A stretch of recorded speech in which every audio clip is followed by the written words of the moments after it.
So, okay, unlike last time, watch this, Paul. Check. Shooter ready. Yep. Shooter ready. Stand by. Shooter ready. Stand by. Shooter, are you ready? Stand by. Shooter ready. Stand by. Ready. Yeah. Okay. See, Paul, intro works this time. Did you have to recut it? No, I don't know what happened last time. Interesting. Dude, okay. I pay my bills. I pay my ladies and gentlemen, welcome to the Shooter Are You Ready podcast. I pay my bills. Okay. And But last do time you? I do. But last time we had Devin. Yeah. Yeah, we had Devin on. Like the intro didn't work, and it kept telling me this is for paid members only. I'm like, puh, you hit me every month. What are you talking about? But like as soon as we were done with that podcast, I went back and I'm looking at my thing. It's like, you pay for this membership. I'm like, what the hell? You made me look like a schmuck. People are gonna think I don't pay my bills. And then as soon as I got down here today, started messing with it, hit the button and it worked. I'm like, son of a bitch. Yeah, I ran You know? into that recently. I live in a very small like borough, like a town, right? And I came home to this big Dayglow notice on my door that your water is going to be shut off. Oh yeah. I was like, what the hell? So That's the one that all the neighbors see when they drive yeah, by exactly. your house. Like, Yeah. you know, they're like, oh, They're like, oh, look at that bastard. He ain't gonna have water soon. So, you know, my wife pays that. So I was like, hey, did you pay the water bill? I was like, yeah. And she sent me a screenshot of like the cash check. So I was like calling them, and you know, these are old fogies that run this shit. So it's like I have a screenshot if I could text it to you, like, oh, we don't do text. It's like, Yeah. are we not at the level of cellular texting in this Yeah, right. town? Like, is that what's going on? I gotta Can I you gotta mail walk me down. a Polaroid? Yeah, like walk down there and like show you my phone. Yeah, right. Which is that's what I have to do. Ladies and gentlemen, we got M26 Lemon Grenade here to tell you all the things that he's not happy with. That's why I love having him on here. Everything. There you go. It's all and of course, garbage. my guest Paul, or my wonderful co-host Paul. So fellas, I don't know what's been going on in your worlds lately.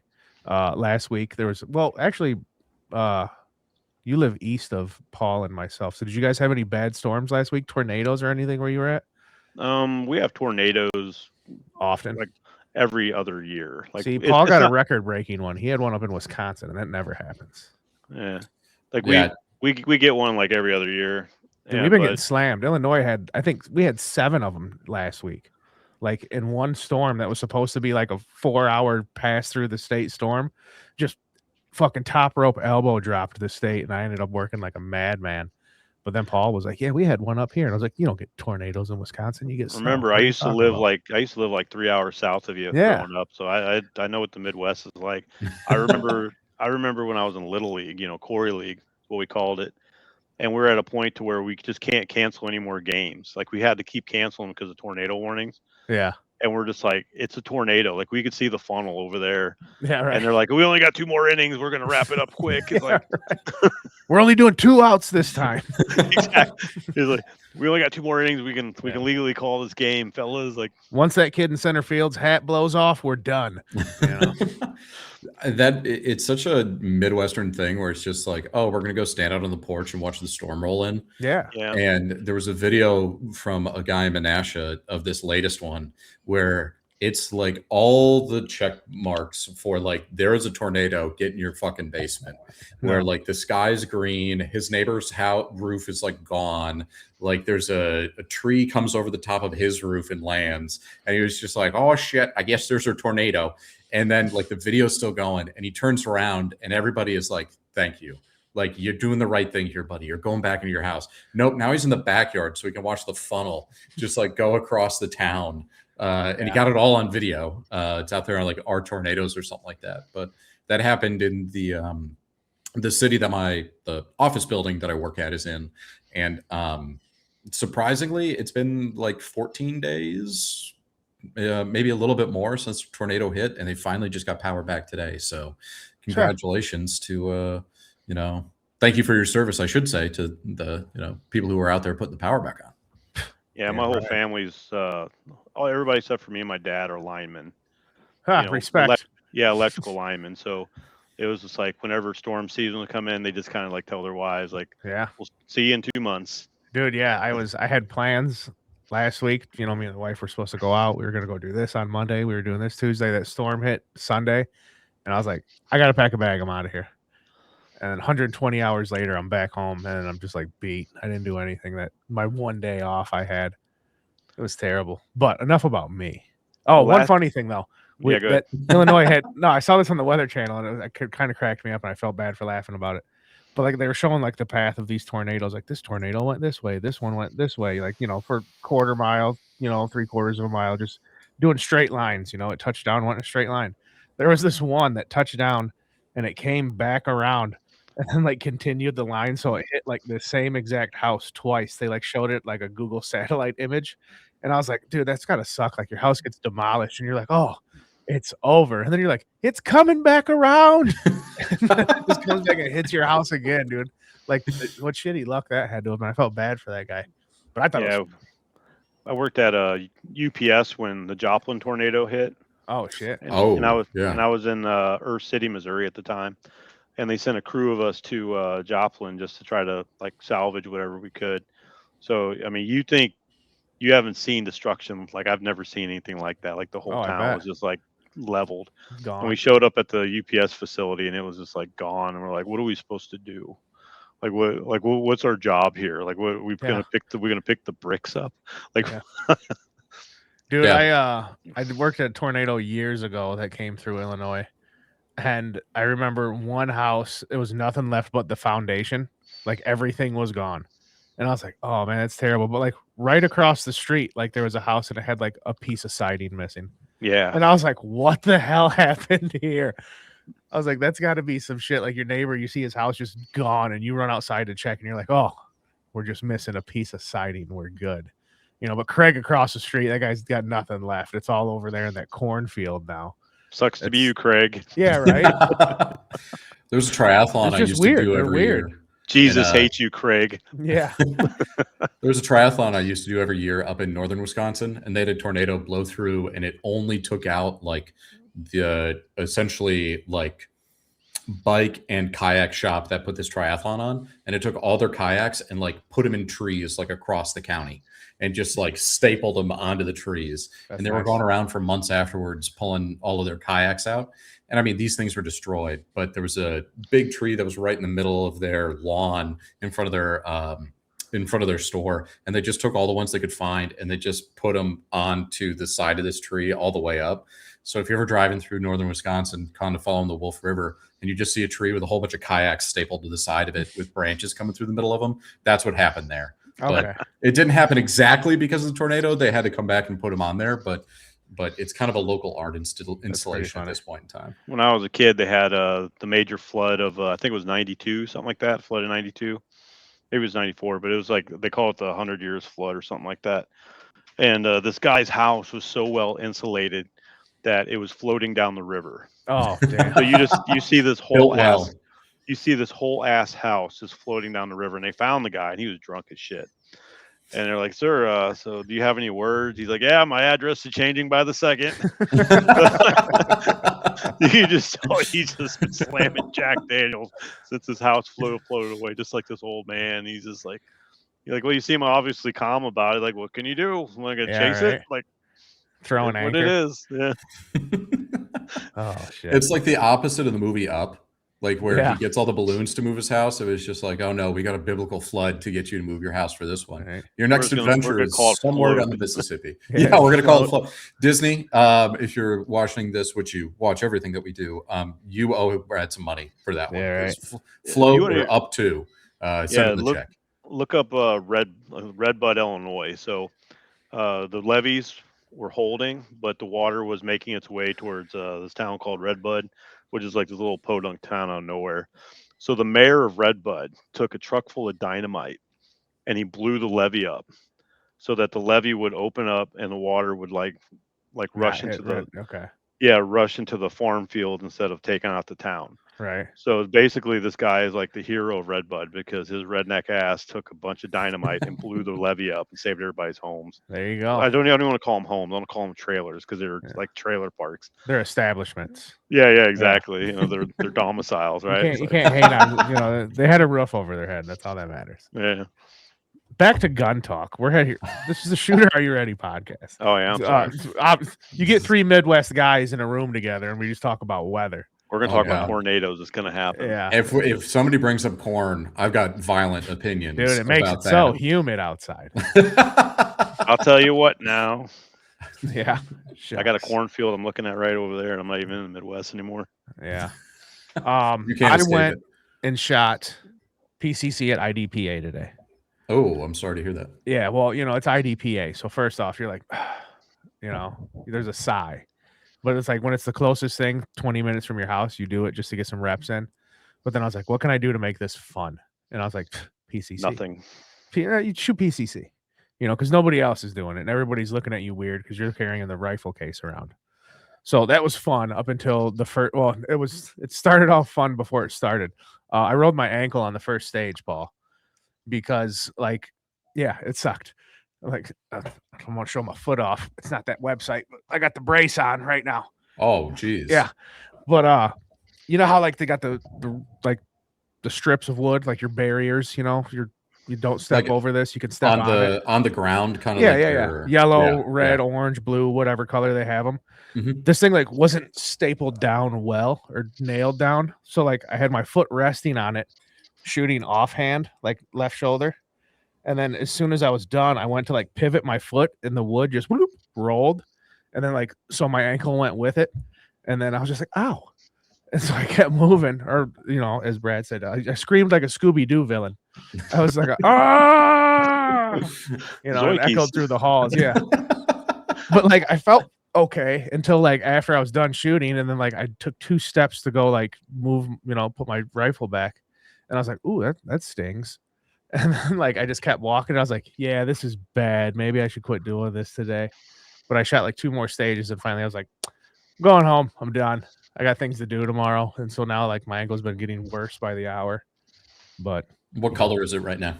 It's still skin tone, but it doesn't feel like it is. Okay. Like if I don't move it, it just gets real stiff. And then when I do stand up and stand on it, I'm like, ah. You gonna ice it or just let it be? No, I ice packed it when I got home, but like you can only ice pack stuff for so long until you're like, God damn, that hurts, and you gotta take your foot off of it. So well, I mean, they'll put some heat on it too. Put some like you know, like Bengay or something like that. That'll like loosen it up when you're ready to do something with it. It's going down. Yeah. Throw some Bengay on there. The heat will like loosen everything up. Medical tips from M26 Lemon grenade, ladies. Well, my dad had rheumatoid arthritis so bad it was considered leukemia. So, jeez. We lived and died by like the icing and Bengay schedule. All right, noted. It's really interesting.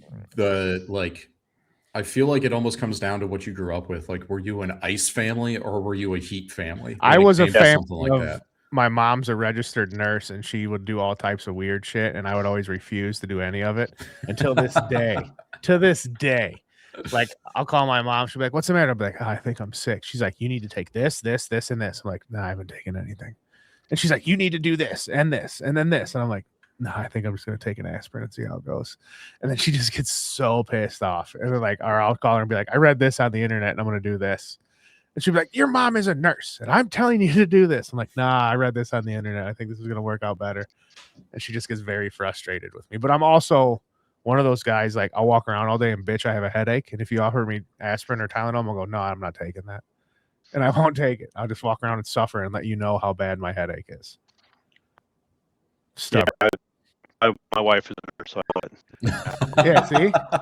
Well, like I was mowing the grass just like 5-6 years ago and I hit a yellow jacket nest and I got stung probably like a good 8 or 9 times with yellow jackets. Jesus.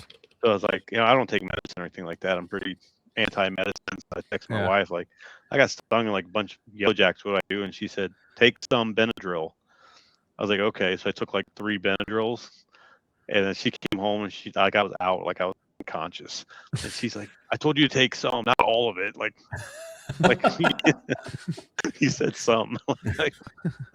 That's the best part of Benadryl is that it just knocks you out, so you forget that you've been stung by bees, have allergies. Yeah, right. Like it's just, that's really the way that it's probably its primary function. We lost Brad for a second.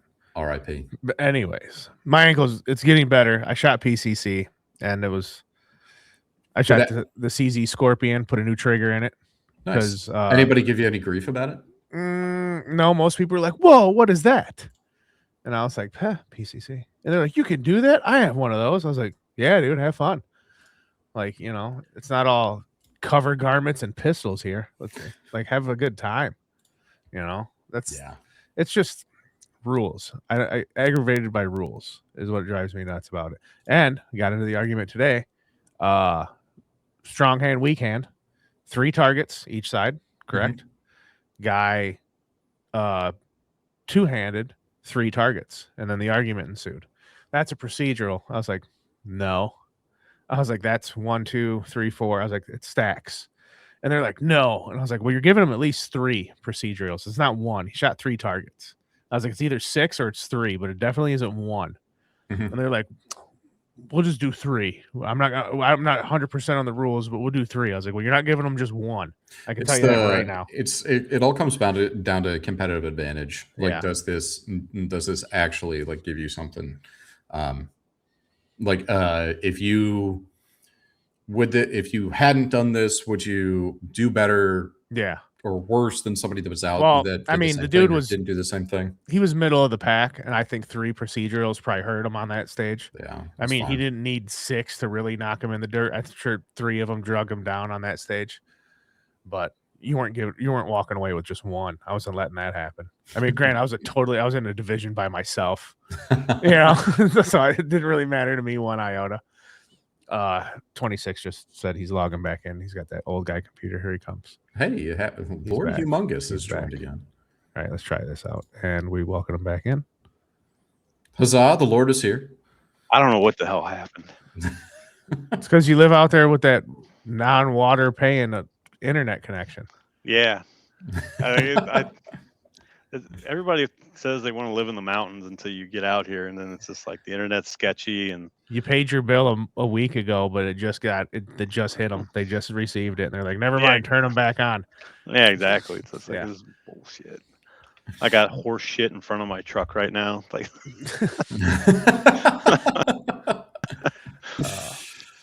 we had a discussion off camera before we started, and I want to get back into that.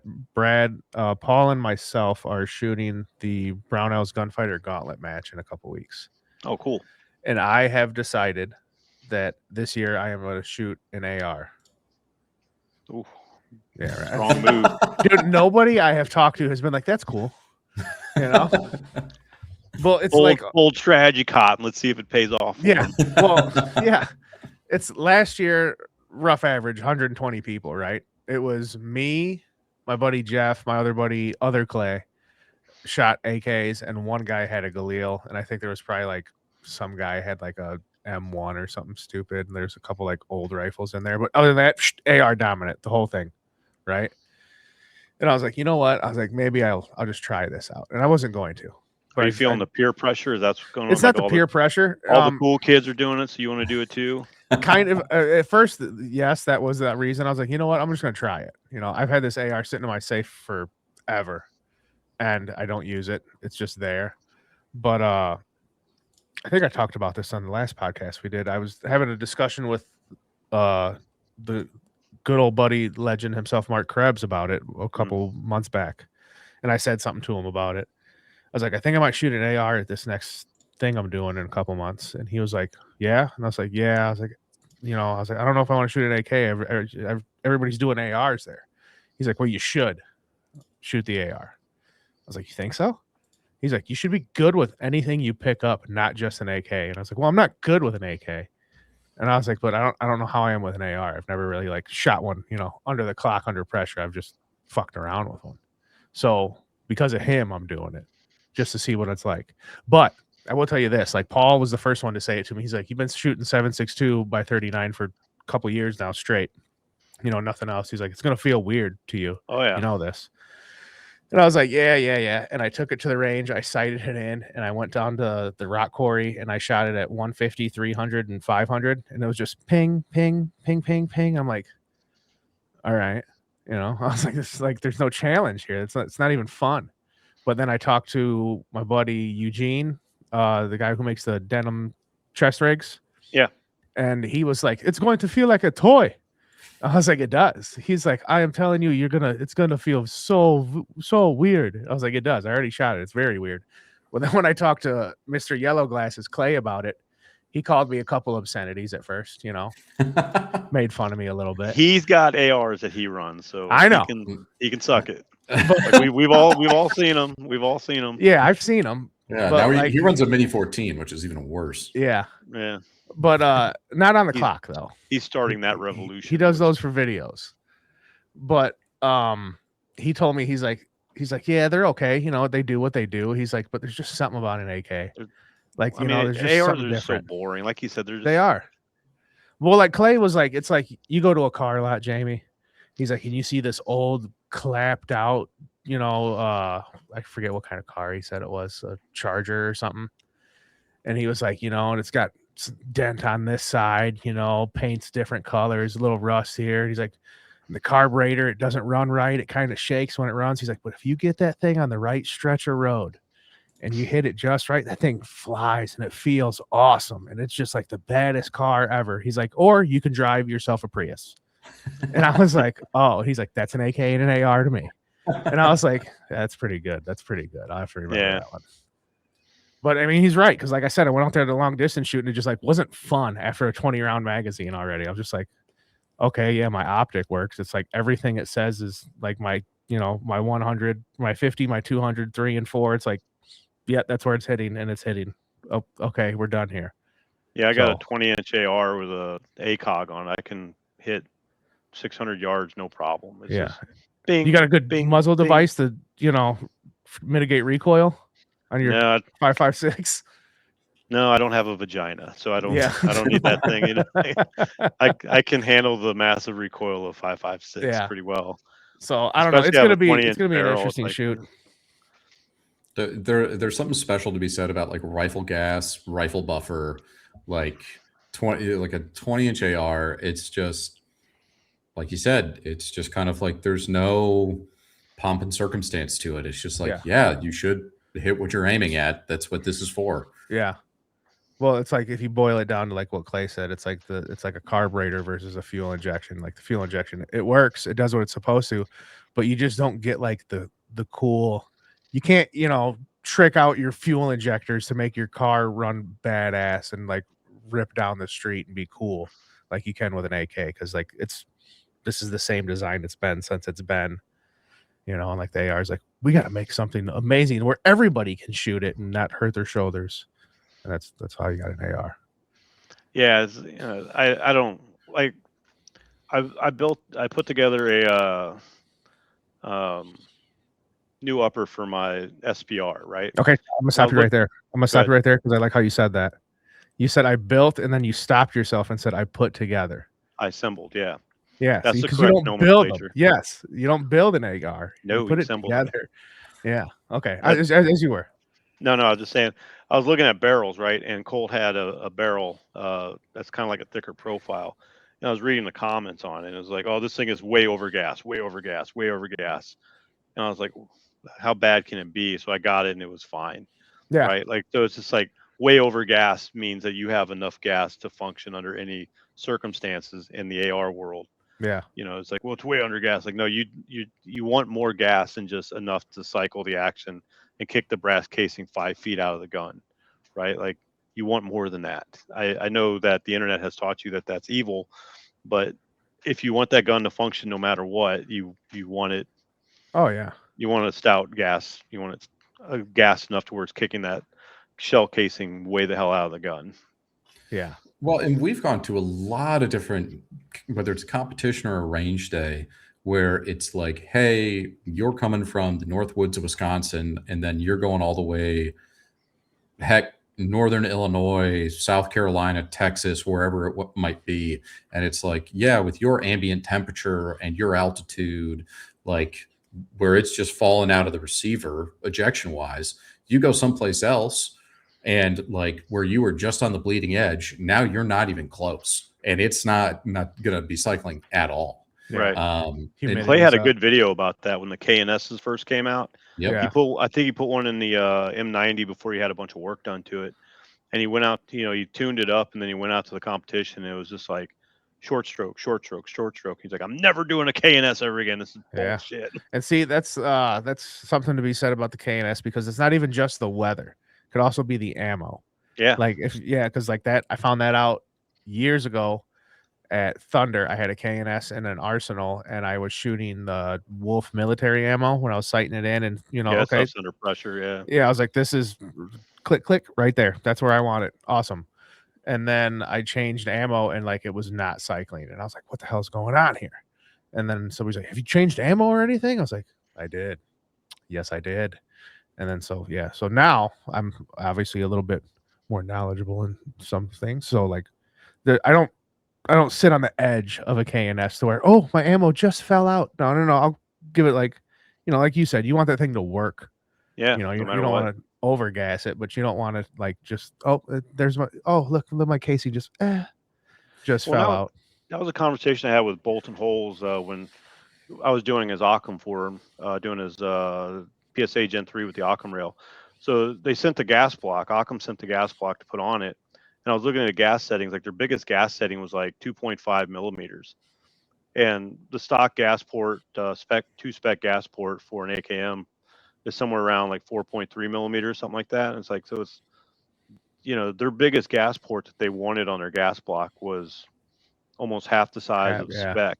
And I was like, dude, that's not a good idea. Like I talked to Occam about it, and I was like, are you sure this is right? Like you didn't send me like the one for your like 5.56s or something? And they're like, yeah, this is correct. I was like, okay, well, I mean, on the instructions here, you have the biggest gas port being 2.5 millimeters, and you're calling that muy caliente. And it's like, I disagree with that being muy caliente. Like, that's Tostito's mild salsa right there. Like, Yeah, right. Water. Muy caliente. It's basically tomato water, right? Like, so. Yeah. But that's just the trend. Like nobody wants any type of recoil, and it's like you want enough to function the damn gun. Yeah. I mean, yeah, you want it to function. Like I think I always assumed everything was overgassed until I bought my WBP. Oh, and yeah. that thing was just brutal. I remember you talking about that, and I was curious, like how bad, like what gas port did they put in that thing? Because the biggest I've ever seen personally, I think, was a Shycom Norinco, and that bitch was like 4.5, maybe even bigger. And it was like launching shell casings to Nebraska. It's like, Jesus dude, Christ. Mine was literally like, if I don't know exactly the width of the bay I was in, but like if I was in the middle of this bay, it was like launching them on the top of the berm. And I was like, good God. And then I'm like, man, this thing's overgassed. And everybody's like, no, man, you just got to switch this out and switch this. I was like, dude, this thing is like beating the shit out of my shoulder. And then like a couple months later, Arms of America was like, we're selling these with KNSs installed. I was like, you sons of bitches. I knew it. I was like, I wasn't wrong. I was like, I knew there was something going on. Well, your stock gas port for like a AK-74 is like roughly 2 millimeters. So I picked up a Century build, like Circle 10 kit at one point. And it was like launching the shell casings literally into the parking lot, like a good like 100 feet, 150 feet, something like that. So I tore it apart, and they put like a AKM spec gas port in there. It was like, again, which is 4.3 millimeters. Like Jesus, they gas the living shit out of this bad boy. Like that thing's gonna cycle. Yeah. When you guys are tuning rifles, how much do you care about like on ARs? Everybody talks about like ejection, where it's like 1 o'clock, 2 o'clock, 3 o'clock, 5 o'clock, and if it's ejecting at 9 o'clock, turn the gun right side up. But like, how much are you like? Obviously, you want to pay attention to it, but how much stock are you really giving to like where your shells are actually going to be landing at, whether that's an AR or an AK? My goal is between 2 and 3. So if it's ejecting 2 to 3 o'clock, then you're timed right. If you're like 1 o'clock, then you're, if I remember correctly, way under gassed, and that's going to cause like issues. If you're, over 3 o'clock, like you're ejecting at like the 4 or the 5 o'clock, you're way over gassed. Yeah. So I mean, you can be over gassed for now, but eventually you're just going to start beating the living shit out of that gun. Mm-hmm. So it's not advantageous to keep doing that. Right. Like, so if you want it to function properly and, have good longevity, in my experience, between 2 and 3 o'clock, That's just That's about that's what I've that's seen. I'm not much of a gunsmith or tuner, but that's about what I would always like. As long stick your arm out about 2-3 o'clock is what I always found to be standard ish. Like on something Yeah. that seemed decent. I mean, if Yep. I'm shooting shit at 5 o'clock behind me, I would be like, something ain't right here. Like, I there's no mean, reason my truck parked behind me should be taking this brass hit. just aim for the bed so you don't have to pick up your brass, Yeah, no right? shit. Just get the bed of your truck. And- It's pretty easy to tune 5.56. Is when you start like putting different calibers into ARs, it gets crazy. Like 7.62 by 39 or 5.45 or what have you. That's when you got to get a little bit creative with buffer weights and buffer spring tension and all that shit. Gas port sizes. Yeah. Paul, what are you shooting at this match? Are you iron sighting? Yeah, so I've got a Crazy 20-inch dice. A2 that I'm shooting. I mean, just kind of the standard. Like I said, I've kind of really kind of fallen back in love with shooting irons. When I first kind of started shooting competitions, I was like, oh, I'll shoot irons, thinking that I was good, not really knowing how to zero things, especially not really knowing how to zero an AK. Like I knew how to zero it, but not like, okay, what distance should I zero at? What's the rear sight actually telling me? Like going over and confirming. So by the time that I actually kind of got everything laid out, I was pretty dead set on optics. So this past year, been shooting a lot of irons, been having a lot of fun. And irons, honestly, in an AK, like especially up close, very fast, like incredibly quick. Where like I feel like it's almost like in some ways like shooting a pistol, where it's just like my eyes lead and then holes just like appear on the target. I really kind of only have to start thinking maybe if it's like a smaller ish target or if there's like a specific holdover or something, but otherwise like I feel like I'm just as fast within like 25 yards with irons as I am with like a dot. So feeling pretty good there. And then pistol wise, I just picked up an M9. So I've been shooting Berettas for a while, and I didn't have anything that was really like set up to shoot irons for a pistol. And I was just like, hey, I already know that I shoot these well. They've got like a rebate that's going on right now. So I got it for what I would call a fair price. And yeah, I kind of don't have to change anything out with my kit. So should be a good time. Exciting. Brad, what would you choose for a pistol? What kind of pistol man are you? I've been running a VP9 recently. Hell yeah. And I've also been running my Walther P99. I got a Glock 17. I always hit right here, right? Like I'm always hitting like high left. I don't know what to do about it. But you put a VP9 in my hand, I'm dead center. No idea Dude, why. you got the paddle release on there? The mag release? What, the VP9? Yeah. Yeah, of course. Yeah, of course. My man. I I'm remember saying when I first. There's I no remember other when I way. first- There's no other way to do it for VP9, unfortunately. I thought they had the one with the thumb one out now. I thought If they did do, they I did a don't own different it. one. I have Right. like I've had mine for like 6 years. Yeah, I think that was probably like the second or third pistol I bought was my VP9, but I got the subcompact, the SK, and I just remember I went to the gun store and held it in my hand, and I was like, "Oh, I want this one." I was like, "I don't know why, but this thing feels." And like, if I had to shoot any one of my pistols and just use iron sights, it'd be that HK all day. It just feels great, and I shoot it pretty damn well for hating iron sights. They've got long barrel conversions out there. They're like 450, something like that. So take it from like a 4.5-inch barrel to 5-inch barrel, and it has the RMR cuts on it. Right. The only thing that's stopping me from doing that is holsters. Like nobody makes, a long slide VP9 holster. Like nobody I would want to buy from anyway. I mean, there's a couple out there, but it's just like, like Jim Bob's holster supply. Yeah, dude. Like, I'll press you some Kydex. Yeah. Yeah. I'll whittle you some Kydex. Like, yeah, right. So the gun store I go to, they make their own holsters, and they were on the phone. I walked into this conversation. They were on the phone with this guy talking about their holsters, and he's really trying to sell it to him. And he's like, "So what kind of gun do you have anyway?" And the guy said he had like a high point. And he's like, "Oh, all right, this conversation's over." Thanks for calling, sir. There are tons of people around here who can do that. Not me. Yeah. You're just supposed to keep those like in your waist. You don't even need a Those are like waist only guns. You're supposed to put it in your back pocket and hope for the best. That's the Dude. way it goes. I remember at work, here's a nice little high point story. I was at work. It was like 3 a.m. You know, we get a call. Oh, we just had a car chase. Car hit the pole. You know, come out there, check it out, see if the pole's, you know, cops want you to look at the pole. We were like, all right, whatever.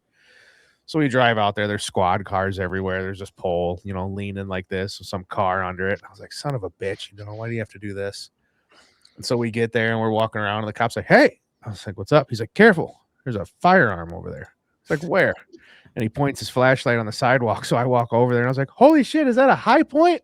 And I start laughing and a couple of the cops started laughing. And it was this big, nasty ass high point that was like spray painted like a neon green. And I was like, what are you doing, dude? And then there's some guy sitting in the back of the car. And I was like, you should be embarrassed. You know, I was like, how dare you? And I just kept walking away. But that's my fun little high point story. Meth is a hell of a drug. Nothing worse than being a guy who has one, but then being arrested and having one. You know, it's even worse. Yeah, I used to have a whole like folder on my phone of just like stupid carries I've seen. You know, like people carrying, you know, whatever stupidly. And my favorite one was a guy that was appendix carrying a high point. Like he's got a high point pointed directly at his ball sack. It's like, yeah. What could go wrong? You know, you're going to take yourself out of the gene pool, and I appreciate that. Like, I had to do that. I had a folder of that on my old phone because in the state of Wisconsin, you can open carry without like any licensing or like paperwork or anything like that. Just being an American. And to conceal, you have to. It's literally like, I don't know, just like send in an email. It's super simple, but people still choose to carry like idiots. But I would just take pictures of people that I saw at like Culver's about like what they were open carrying, and the amount of people that had like an XD40 in a Serpa holster was like that. It was like you could go 10 photos and then you get to a high point, and then and an Uncle Mike's holster, and then you go 10 photos that were all XD40s. Huh? Yeah, and it was for whatever reason the XD40 was the open carry of choice in Whitewater, Wisconsin for a lot of years. I was at Walmart and this idiot walking around with an Uncle Mike's inside the waist holster, outside his waist. Like so it's just the single clip, but it's just turned around. The silver clip, right? And he's walking and it's like flopping around, and it's something stupid like a Taurus, right? Like it was like a Taurus like 380 or something. He's just like flopping around on his hip. The curved one. Yeah, I was just like, no, it wasn't that. It was something even like cheesier. And I just said, hey, man, if you drop your gun and shoot my son, I'm going to murder you. And he looked at me like, what? I was like, I'm being dead serious. Like, you need to get a better holster, or at least use that one correctly, whichever one you want to do. Like, see, that's the crazy thing to me, because there's all these politicians like, we need to, if people want to carry guns, they should be certified and they should have to take training. I was like, I think they just need to have better holsters in general.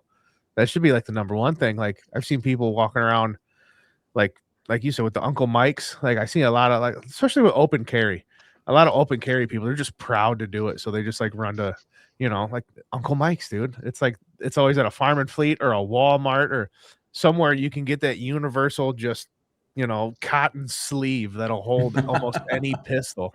And somebody's like, there's a holster. And it's like, yeah, but it's not a good one, man. It is not a good one. My brother-in-law, he's a super smart guy, like one of the smartest guys I personally know. And he got the XD with the paddle holster included, right? Mm-hmm. And he does not know how to wear the paddle holster, right? Like, he wears it like the paddles like through the belt, but not in his pants. You know what I'm talking about? Oh yeah. Because it's supposed to like sandwich, so like the paddle's supposed to be like against your body, and then like push in, and then like your belt, it's got like the little clip for it in there and everything. Yeah, like he's carrying that thing like open carry, and I was like, dude, no, like you're wearing that completely wrong. He's like, no, it's God-given right. Everybody's got gaps. You could be the smartest guy in the world at physics, and then all of a sudden you're not paying your water bill. Like, everybody's got gaps. But I paid it. I paid my bills. I pay my bills, dude. I pay my bills. So are there any, like, for a lot of years, I really like Safariland holsters. And then I'm a big fan, yeah.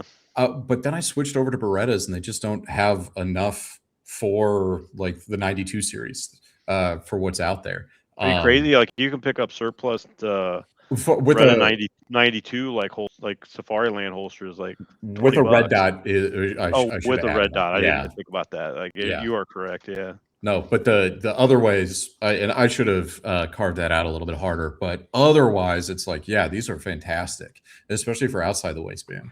But are there any holster, like what are you guys into when it comes to holsters currently, or like have recommendations for somebody? I'm a G code man because I only really holster like 2 pistols that I use in competition, and like they're both G codes. Yeah, I got a Haley Incog holster back when they were G code.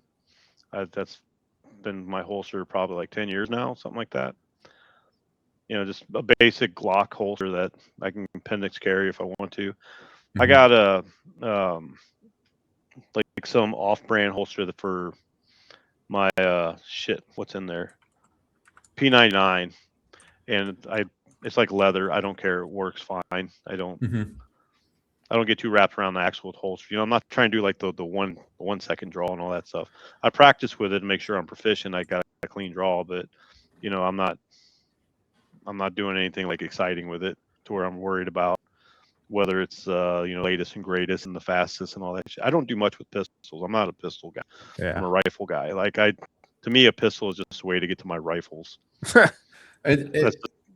That's kind of where I've arrived at recently, where like pistols are cool. Pistol only competitions are really weird. But like if I want to go shoot something, I'd much rather be shooting a rifle. And it's like, how much, like I want to be proficient with them, but like how much realistically should you be carrying, not carrying, but caring about like pistols beyond just being like, hey, I can hit shit with it. Yeah, and you know, I'm not doing competitions or anything like that. I mean, realistically, you know, your main self-defense weapon is going to be your pistol, right? Like you're not going to walk around with like, you know, a Draco. Yes, you could, but I mean, What city you live in? yeah, exactly, right? Like I don't have the right complexion for that shit. But it's just like, you know, your pistol is going to be your main thing there, so you should be proficient and you should, you know, get all the hits you can with it. Like look at that thing that happened in was it Idaho? Oh They yeah. whipped out the 5.7. Yeah. You know, and people want to dog on him for, you know, his pistol choice and his caliber choice. It doesn't really matter.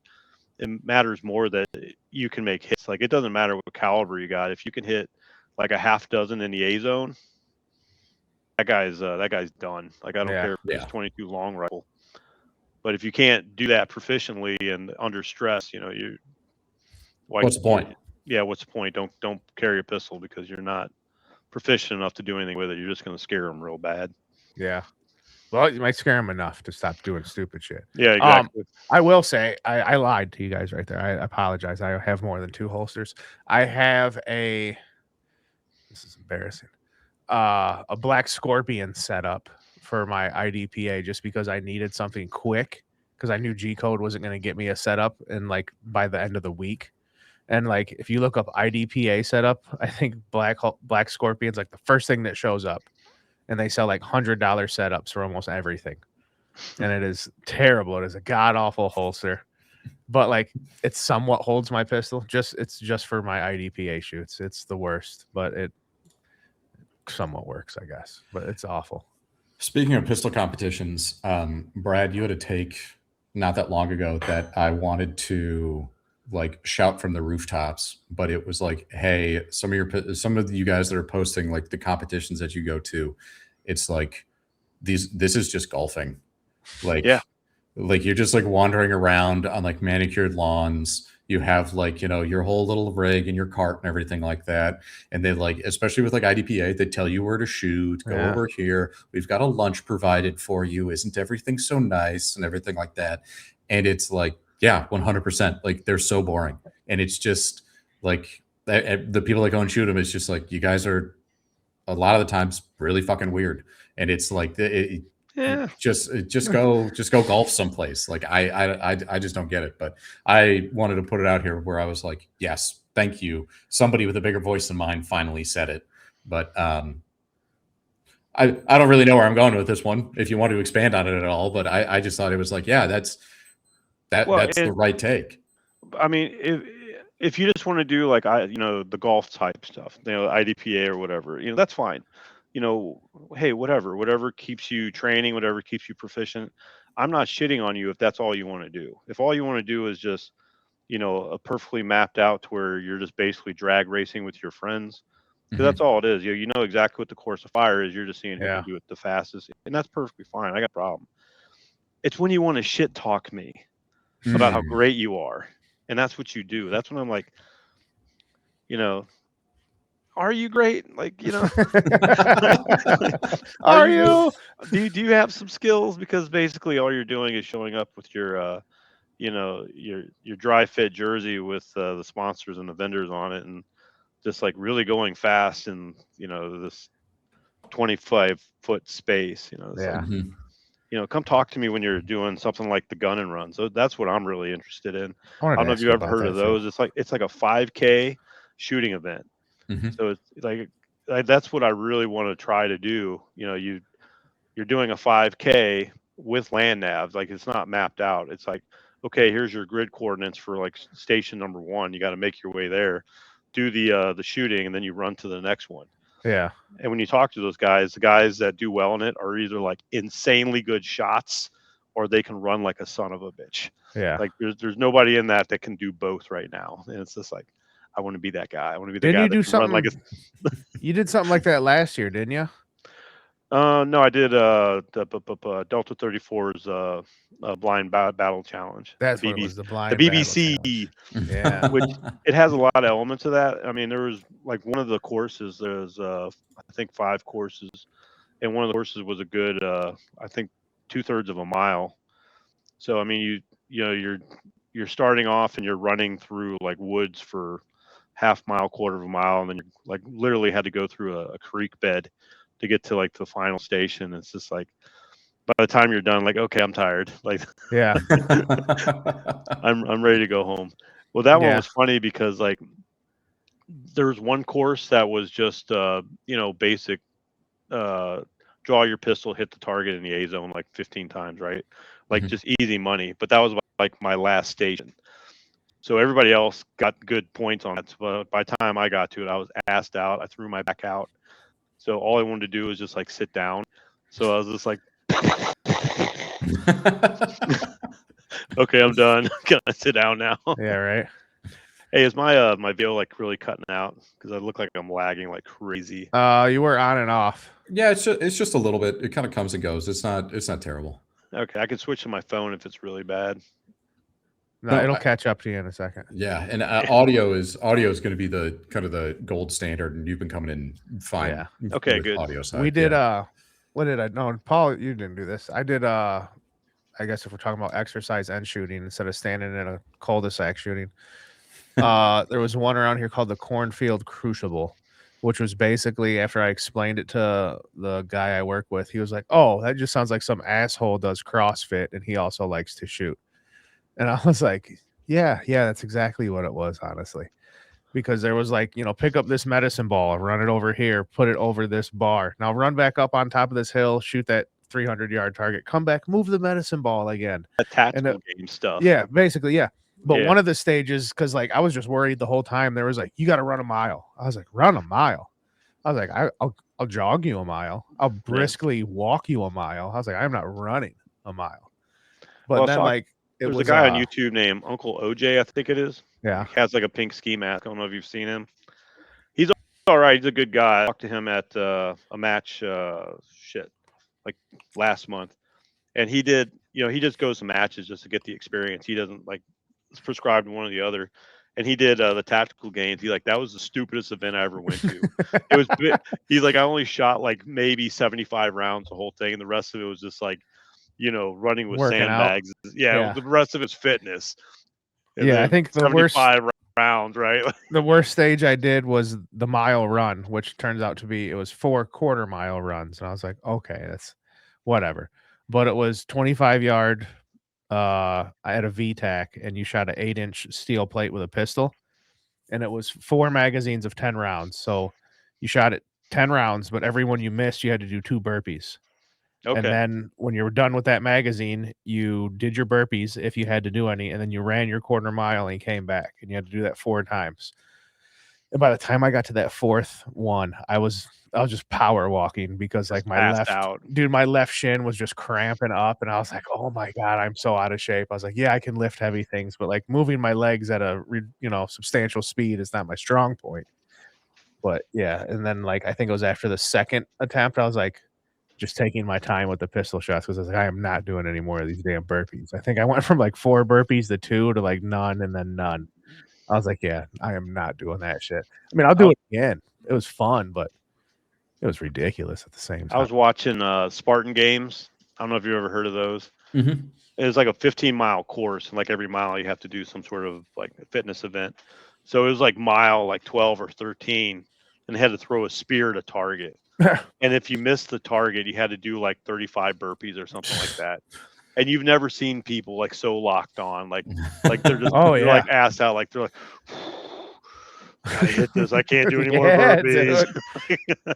I gotta hit this Those shit. burpees will do it to you. And if you're listening and you haven't done one, try it. Go ahead, do 10 burpees. Hit me in the comments. Let me know how you 10, feel. 10 burpees, even in like a light amount of kit too, Yeah. is like Yeah. pretty Do hard. 10 burpees, go make a sandwich, and then do 10 more, and let me know if you want to eat that sandwich. You know, you want to sit down with a bottle of water after that. Yeah. I have done a couple of the run and gun events, and I've cool. really enjoyed them. But I think your description of them, where it's like, hey, there are some people that can really shoot, there's some people that can really run, but like the combination of both of them really kind of hasn't been set together. I think is incredibly accurate. Like Yeah. the first one I ever ran, the guy that got first, like I outshot him by like a factor of 10. Like Right. literally just like put him in the dirt. And then like my mile time was like 18 minutes and his was like 6:55. Like it was just it was very skewed as to like where the time was actually coming from. But that was one where I didn't really know what to expect for it. So I was like, man, I need like 15 rifle mags. I've got loose ammo in my backpack. I've got like 5 Glock mags. I've got a 33 rounder just in case. And then I got done and I used 2 mags. Like the whole thing. It was like I was like, I should have been just like shedding gear on the way there. Like, take the chest carrier off, like all this stuff, like put 2 extra bags in like my cargo pockets on my shorts. And then like, I probably would have been fine for it. Well, that was like the the blind battle competition with Delta 34. Like you don't know what to expect. So, and you don't have the option to like go back to your truck or whatever to get more ammo. Like what you have is what you have. So he tells you like plan on bringing like 5 magazines, 6 if you're not a good shooter. I was like, okay.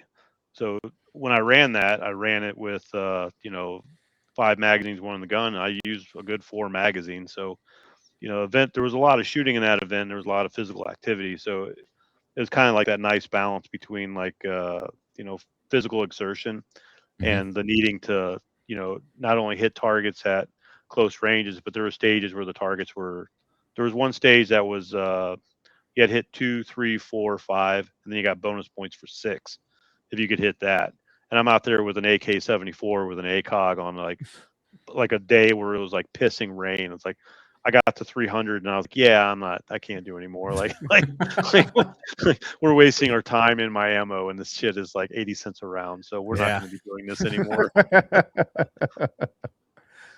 I've already spent too much money here, and I'm exhausted. Yeah, I've already spent like $20 on this stage. We're done. We're done. I think I would still.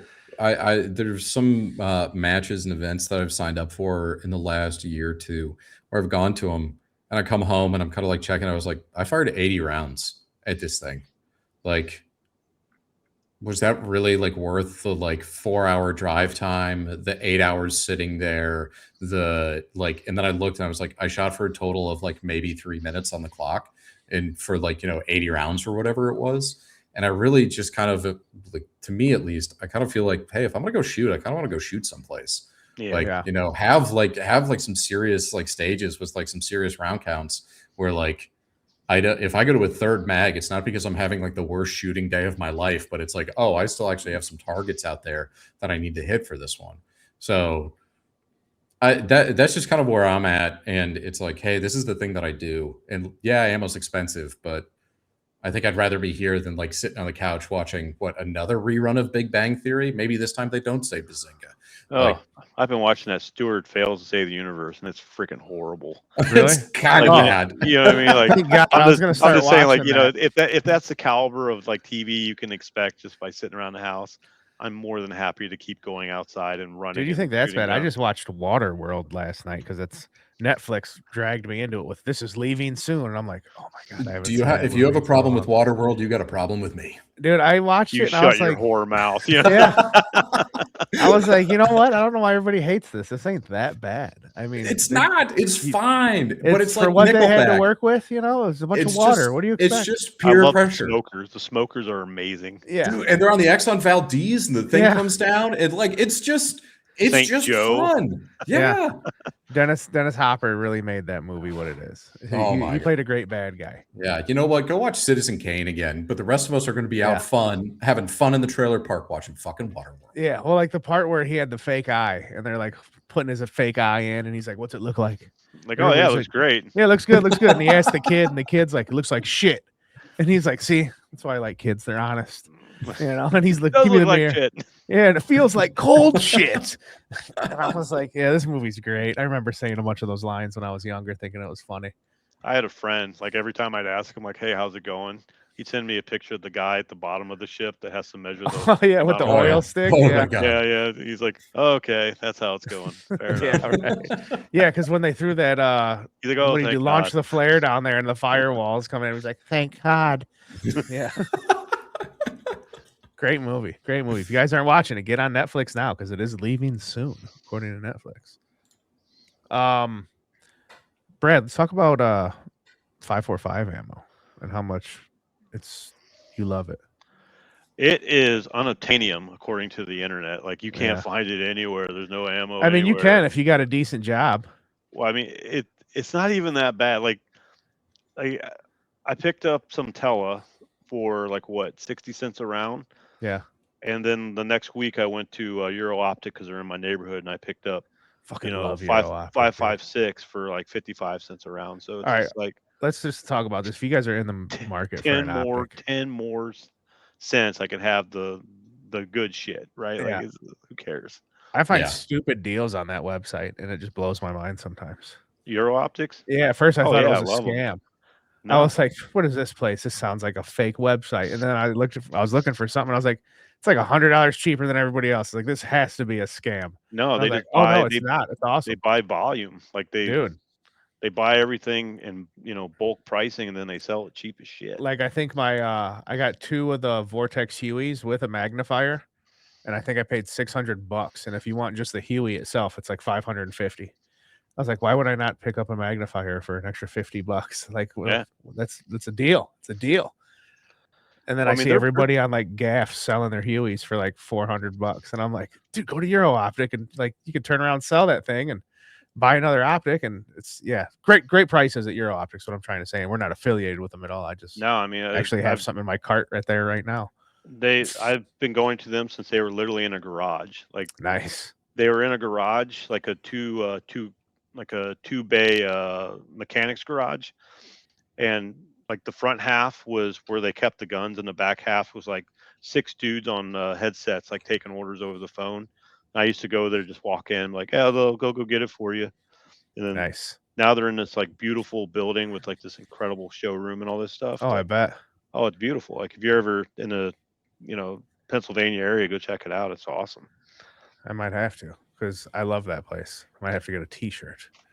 So Yeah, you get hats and stickers, and Dude, that's why I buy things for the hats. dude, that's why I go to competitions for a Vortex hat. Speaking of which, I didn't even notice you had one. Dude, I've got like 5 or 6 of these things. Not even the same one. I have so many Vortex hats. It's not even funny. And like my boss at work, he likes to shoot. So like if I like last year we went to Brownells and they had like a stack of them. They're like, "Everybody come get hats, whatever, get rid of them." I took like 4 of them and then just go to work and I'm give my boss, I was like, "Here, I got you this at the competition, buddy." I think it's like SOP. It's like standard operating procedure that somebody in your work's dream gun is a PSA with a Vortex. I think Hey, that's just what I like, got. Yeah, I think that's hey, that's fine. That's your dream gun, but No, it's not. dream bigger. Like Yeah. Feel free to dream a little bit That bigger. was my. I am just now starting to get guns, and I don't want to spend a lot of money. But what should I buy? And I was like, I'll get one of these. yeah, I'll get a Strike Eagle and a fucking PSA Freedom line. Sounds like a plan. My God, let me pull up my Instagram because you just fucking nailed me. Man, like what a sick build. Yeah, that's exactly what I got. I don't think it's the Freedom line, but no. While Jamie's pulling that up, I do want to talk about 545 a little bit more. Sure. You've kind of gotten me. I'm easily sold to and also influenced, and I've Hell really yeah. seen. I've really kind of seen you like being kind of the arbiter of 545 for a couple of years now. And Jamie and I obviously shoot a ton of Tele 76239. I really am of the opinion that it's pretty quality. And I think there's a lot of myths, innuendos, lore out there for the Tele 545. And want to get your opinion on it. And then maybe just kind of like an overarching, like, hey, aside from price and maybe the perceived lack of availability, like why in 2026 do you believe that more people, or maybe you don't believe more people, should be shooting 545 or not? So in the context of like a small caliber Kalashnikov, 545 was designed for the Kalashnikov. It's got a tapered wall case. I mean, it's designed for it. So you have a better extraction. That's beautiful. I love it. Okay, and that bad boy myself, dude. That's beautiful. Yeah, I Look at appreciate that. it. Oh man, You yourself could have one for the. Well, it's not as cheap as it used to be, but that thing Hey, was a steal. Back to our serious conversation. He was on Yeah, he was okay. mythologizing. Come on. well, I was just saying, like 545 was designed for the Kalashnikov, action. It extracts better and all that stuff. The Kalashnikov action is pretty violent extraction, so it's made for it. You don't have to shoehorn it in like 556. You kind of have to shoehorn it into the platform, which has been done successfully. I don't want to seem like it's not the 1990s or the early 2000s where 556 AKs were pretty spotty. They're working pretty well these days. It's just the fact that you're still kind of shoehorning it in there. So if you're going to run a small bore Kalashnikov, I think 545 is a better option. Now 556 is a better cartridge as far as hitting things at distance, because 545 is inherently inaccurate just because by its design. I call them death spikes. They're like an 1.5-inch bullet. It's basically a spear just going through the freaking air, and it's designed that way for a reason, so that when it hits its target, especially soft tissue, it tumbles and yaws. That's what it's designed for. That's what 556 was designed for before we started increasing twist rates, things like that, to make it more accurate, right? So 545 by no means is a perfect round, but if you run a small bore Kalashnikov, it functions better in those rifles.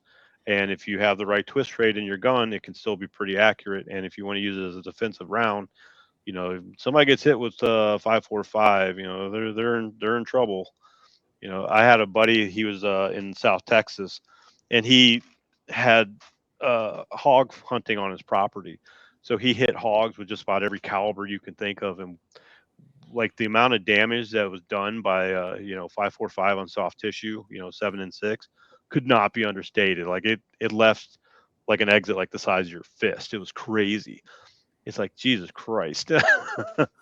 But 545 compared to 556, depending on what you want. Like if you want to use it for a competition gun, I would go 556 all day long, just because it's going to be more accurate. It's going to be less bullshit you got to deal with. And I heard AK Mario talk about this years ago on a friend of mine's podcast. As much as he'd like to run 545 in competitions, you just can't get things like fragmentable ammo. So if you're on a range that wants fragmentable ammo and all you got is 7 and 6 armor piercing, Yeah.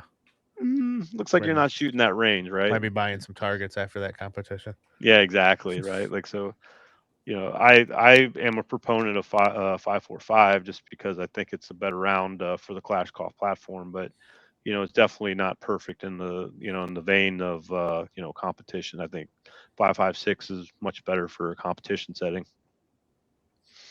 And I just made my DMR, 555 DMR 545, and it's not great. Yeah. Like I had like when I started posting pictures of that, you stupid fuck, you don't want to use 545 for fucking DMR, you fucking asshole. It's like, yeah, I know. Yeah. I'm doing it for the fun of it. Just chill Yeah. out, Captain Insano. Like you don't need to get all aggro on me over the gun I built. That with you. I've thought that's purposely why you made that video. Like, this is gonna piss some people off. I can't post. You're just excited to get that one out there. Well, I mean, I blame you for that because yeah, because like when I had my Instagram, you DM'd me about somebody who said that Tele 545 was getting like 6 MOA or something like that. Yeah. And I was like, well, that's not accurate. So I did a video on it. Yeah, like the next day. Yeah, Brad didn't fuck around. I took all the different types of 545 I had. I think I had like Tele and Red Army Standard and 7 and 6, and then what is it, the Hornady Black, and I just shot it out of one of my normal AKs, and I think I was grouping Tele at like just under 3 MOA, and I was like, it was compared to like Red Army Standard that was like 4, and 7 and 6 that was 2.5, and Hornady Black that was like 1.5, and that got me thinking like how accurate can I get this? Like, how accurate can I get 545? And I was like, let's fucking free float the barrel and let's get a better barrel on it. Let's put a scope on it. I unleashed a monster. Yeah. The 545 DMR is completely because of Jamie over there. Like that's your fault. So see, Paul, if you're ever like wondering, I wonder how I could do this with a rifle. You just question Brad on the logistics of it, and then Brad will be like, "You can't do that," and then he'll sit there that night and he'll go, "Maybe you can." Yeah. Let's give it a shot. Let's see. He'll be out there like Iron Man the next morning, just pounding shit together with a big hammer. And then a week later, there's a video out. All right, so I had somebody ask me this question. All right, so yeah, here's the pros and here's the cons. Yeah, right. And then you're like, oh, fuck that. I'm not building that. Thanks for taking that bullet, Brad. What do you mean you're gonna 6 them away? Brad put this together in a cave. Yeah. I'm gonna be honest. Like the whole reason, like I don't like that guy. I don't want to like name drop or anything like that, but I don't like that dude either. So it's like if it was an opportunity for me to say F you to that guy that was making those comments, it's like I'm down. Like if I can like tell this guy to fuck off, I'm going to do it.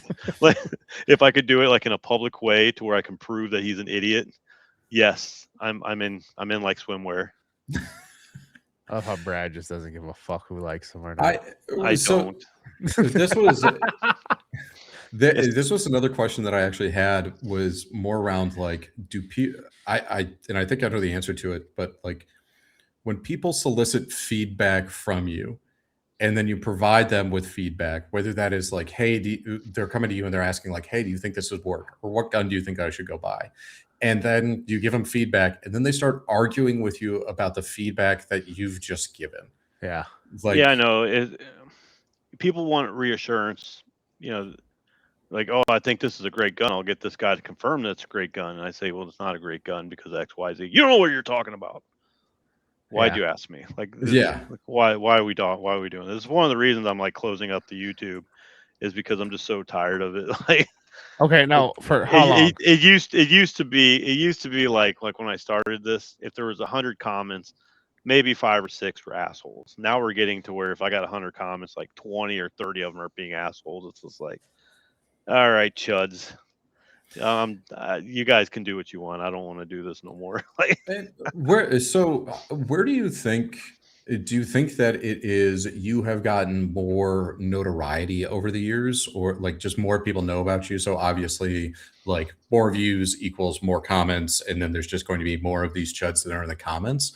Or do you think that it is like the way that social media is being used, like people are just having these strange and odd opinions where then they feel that they have to be assholes about it, for lack of a better term? Or is it? I think it's just people just need to be assholes, right? Like, okay, life sucks right now. Let's not beat around the bush. I mean, we're in another freaking war, and gas is through the roof, and groceries are through the roof. Started. You know what I mean? Like, there's a lot in our lives that just kind of sucks right now. I spent $60 in Chinese food the other day. Yeah, exactly, right. Like I go to McDonald's and you pay like $30 for 2 people. It's like, what It's is going on? insane. I was at Taco Bell for me and my Dude. wife, and it was like $22. $22 for Taco Bell for 2 people. This is Yeah. bonkers. You do There's that. a lot of stuff like that that you can't control, and it just pisses you off, and you can't do anything about it. But what you can do is go yell at Brad on the internet about AKs. You know, and that'll make you feel better. I just So, filled my tank up today and fuck M26 Lemon. Yeah, exactly. I just want to say that. I'm not paying those $6.50 for fucking 545, you idiot. Like Oh, okay, then that's don't. funny. Like, Yeah. fine with me. It's just I am going to not. I 100% agree with you. Like, I feel like sometimes people are just out there like looking for a punching bag, and I don't really get it as much as like what I've seen in other people's comments, especially yours. But I almost think too, there's like a people are like create this like preconceived notion about like what you are already going to say, and I wish that like in the comments it would be like, okay, when did they write this comment? Like, how far along in the video were they when they wrote this even comment? the video. They just see my Yeah. face and like start typing like, Yeah. oh, Yeah, he's gonna because be a douchebag about this. It's like, Yeah, it's Right. always going to be at like 0.02 seconds is when they're going to come in there, and they're going to be, and it's all just based off of the title, or it's all just based off of like what they believe you're about to come in here and say. Brad, And I want it's you like- to I want you to make a video on what your favorite breakfast cereal is.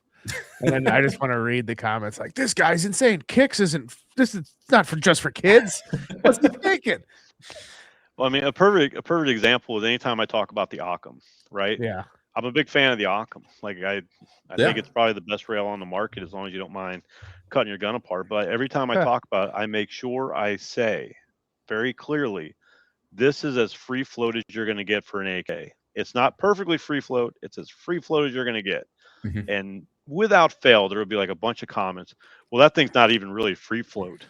Yeah. No shit, I said it. I said it at this timestamp. Like, Another mystery solved, Dr. Watson. yeah, Yeah. Your exactly. powers of deduction continue to impress me. Yeah, Colonel Mustard in the library with the candlestick. You fucking cracked the code, you idiot. Wow, Right. you did, yeah. Of course, it's not free float. I just said it's not free float. I'm just saying it's as free float you're gonna get with a class. Yeah, but you said the word free float. Yeah. That's all that matters. Yeah. That's Yeah, like who makes that stupid cassette trigger that I hate? The Texas or the CMC trigger or whatever? I'm that not who a it fan is? of those things at all. Dude, Was it the Timney or was it the blue No. one?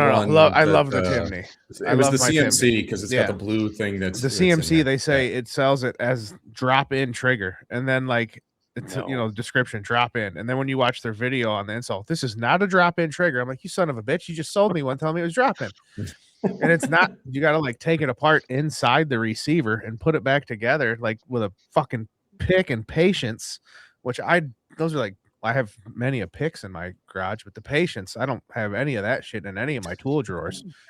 And it just drives me nuts, dude. That was the worst. I was about to throw that thing against the wall, and now it's in a rifle, and I want to take it out so bad. I was on Gunbroker, and somebody's selling them Timneys for like $140. Probably gonna grab one. There's a hole in the floor of my my garage. It's like a concrete floor. And when I'm pissed off at building clash costs, I hit it with my ball peen hammer. And that's when I'm out of patience and I call it a night.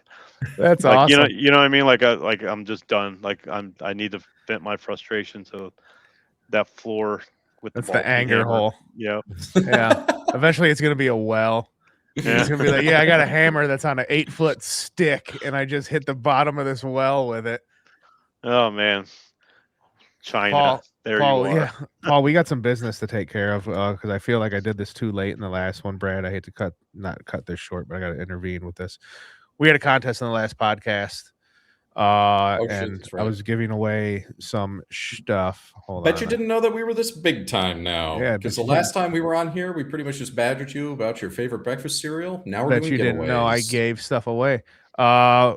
We have stuff that we ourselves got for free. Yeah, right. Yeah, that's the only way I'm giving it away if somebody gives it to me for free. My Oh, God, Gift we're is even- Jamie Nudes. It's like, oh. Yeah, right. Oh. No, I'm not putting the list of names up because I'm not gonna dox people who lose and make them. I'm not gonna shame them here, but I have a list of names in front of me on a legal yellow pad. Do a quick little. There it is. Okay, Everybody has a number associated with their name, and I'm going to spin this twice. Should we even name these people and let them know they win? Or yeah, you know what, we are, because they listened, they followed the rules. Paul, Brad, you're the guest. Give me a number of how many shuffles to hit on this bad boy. I already did it twice myself. Let's go with 4. 1, 2, 3, 4. All right, there it is, Brad. Just pick your shuffles. If you win, you owe him a thank you and not a rude comment. You can give him a rude comment. I don't even look at him anymore. All right. I don't give a shit. I'm sorry. First winner, number 5, and that goes to. Am I saying names here, Paul? Yeah, probably. Brandon Leon Loew, I think is what I wrote. Brandon, guess what, dude? You just won a bag full of goodies from Mitten State Mayhem. I'm not going to tell you what's in the bag for legal purposes, but congratulations. It will be arriving to your house. You did it, buddy. Yeah, you did it, man. You listened to a podcast. Thanks for listening, and we appreciate you. Number 2, here we go. And the second spin winner is, I really hope it's just one guy, and if he wins, I'll tell you why. 2.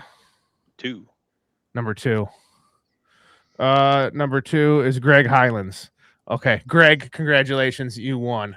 And thank you again for listening to the podcast. We respect you and appreciate you very much. Now, no, I'm not. I said I wasn't going to start naming names of the losers.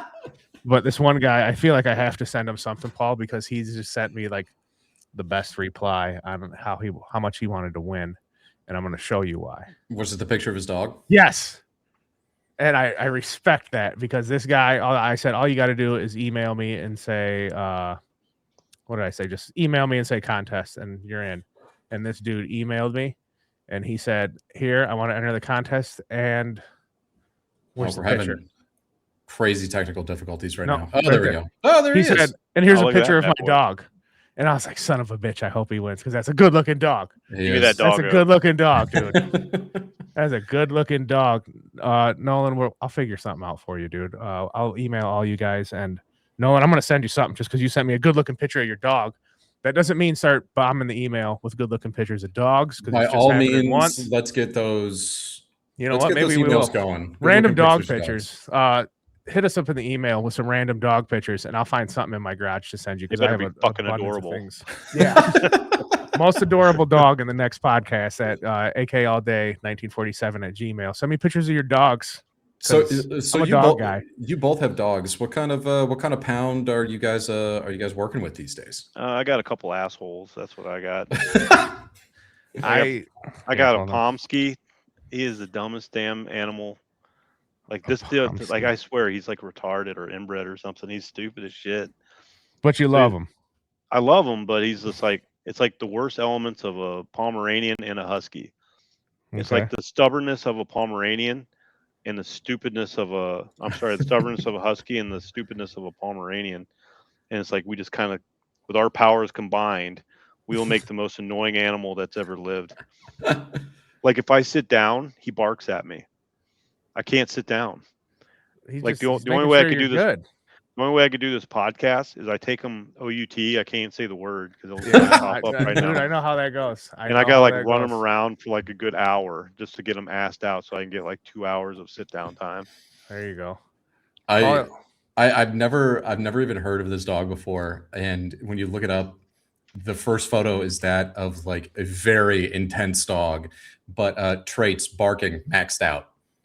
Like they have it on like a skill tree that's out there. Snoring. Didn't even know that was something we were judging dogs on these days, but they're all the way down. Drooling all the way down. Grooming, it's up there, and then social needs all the way high. There's my dogs. I love those guys. Send them to me. Put them in a box. That's Izzy and Stella, and they are a handful. Let me tell you. Does Combat Council have his was a Malamute, whatever it's called? He does, yeah. Big old dog. He explained this to us, and I apologize, Neil, if I'm going to get this wrong, but it sounds like I think she's a little bit of a mix that's out there, but she's cute. Yeah, I was talking to him when he first got her, and like he had to get like a $250 crate because she kept chewing through the crate. Jesus. And I was like, "Good God!" He's like, "Yeah." He's like, "This is not for the weak of heart. Like these are terrible." Animals. That's not even a dog. That's like a beast. It's a demon. Yeah, that's insane. So okay, the dog talk emails. I want emails. Cute dogs. Paul, when are you getting a dog? So I don't have one. I never grew up with dogs. So Oh, I'm a that's why. little That's bit weird, man. That is weird. I What are don't you? mean to be rude, but that's What are you, a strange. reptile Hey, guy? that's no. Fish? Family is allergic to dogs. I'm slightly allergic to dogs. Oh, So so it you need a was just kind hairless of dog. I don't know if I want hairless. No, I neither. have a kind of a big obsession with labs. Okay. Neighbors that American farm dog. over when I was a kid, they had a black lab, Bear, which is like what all labs are named. If it's a black lab, it's named Bear.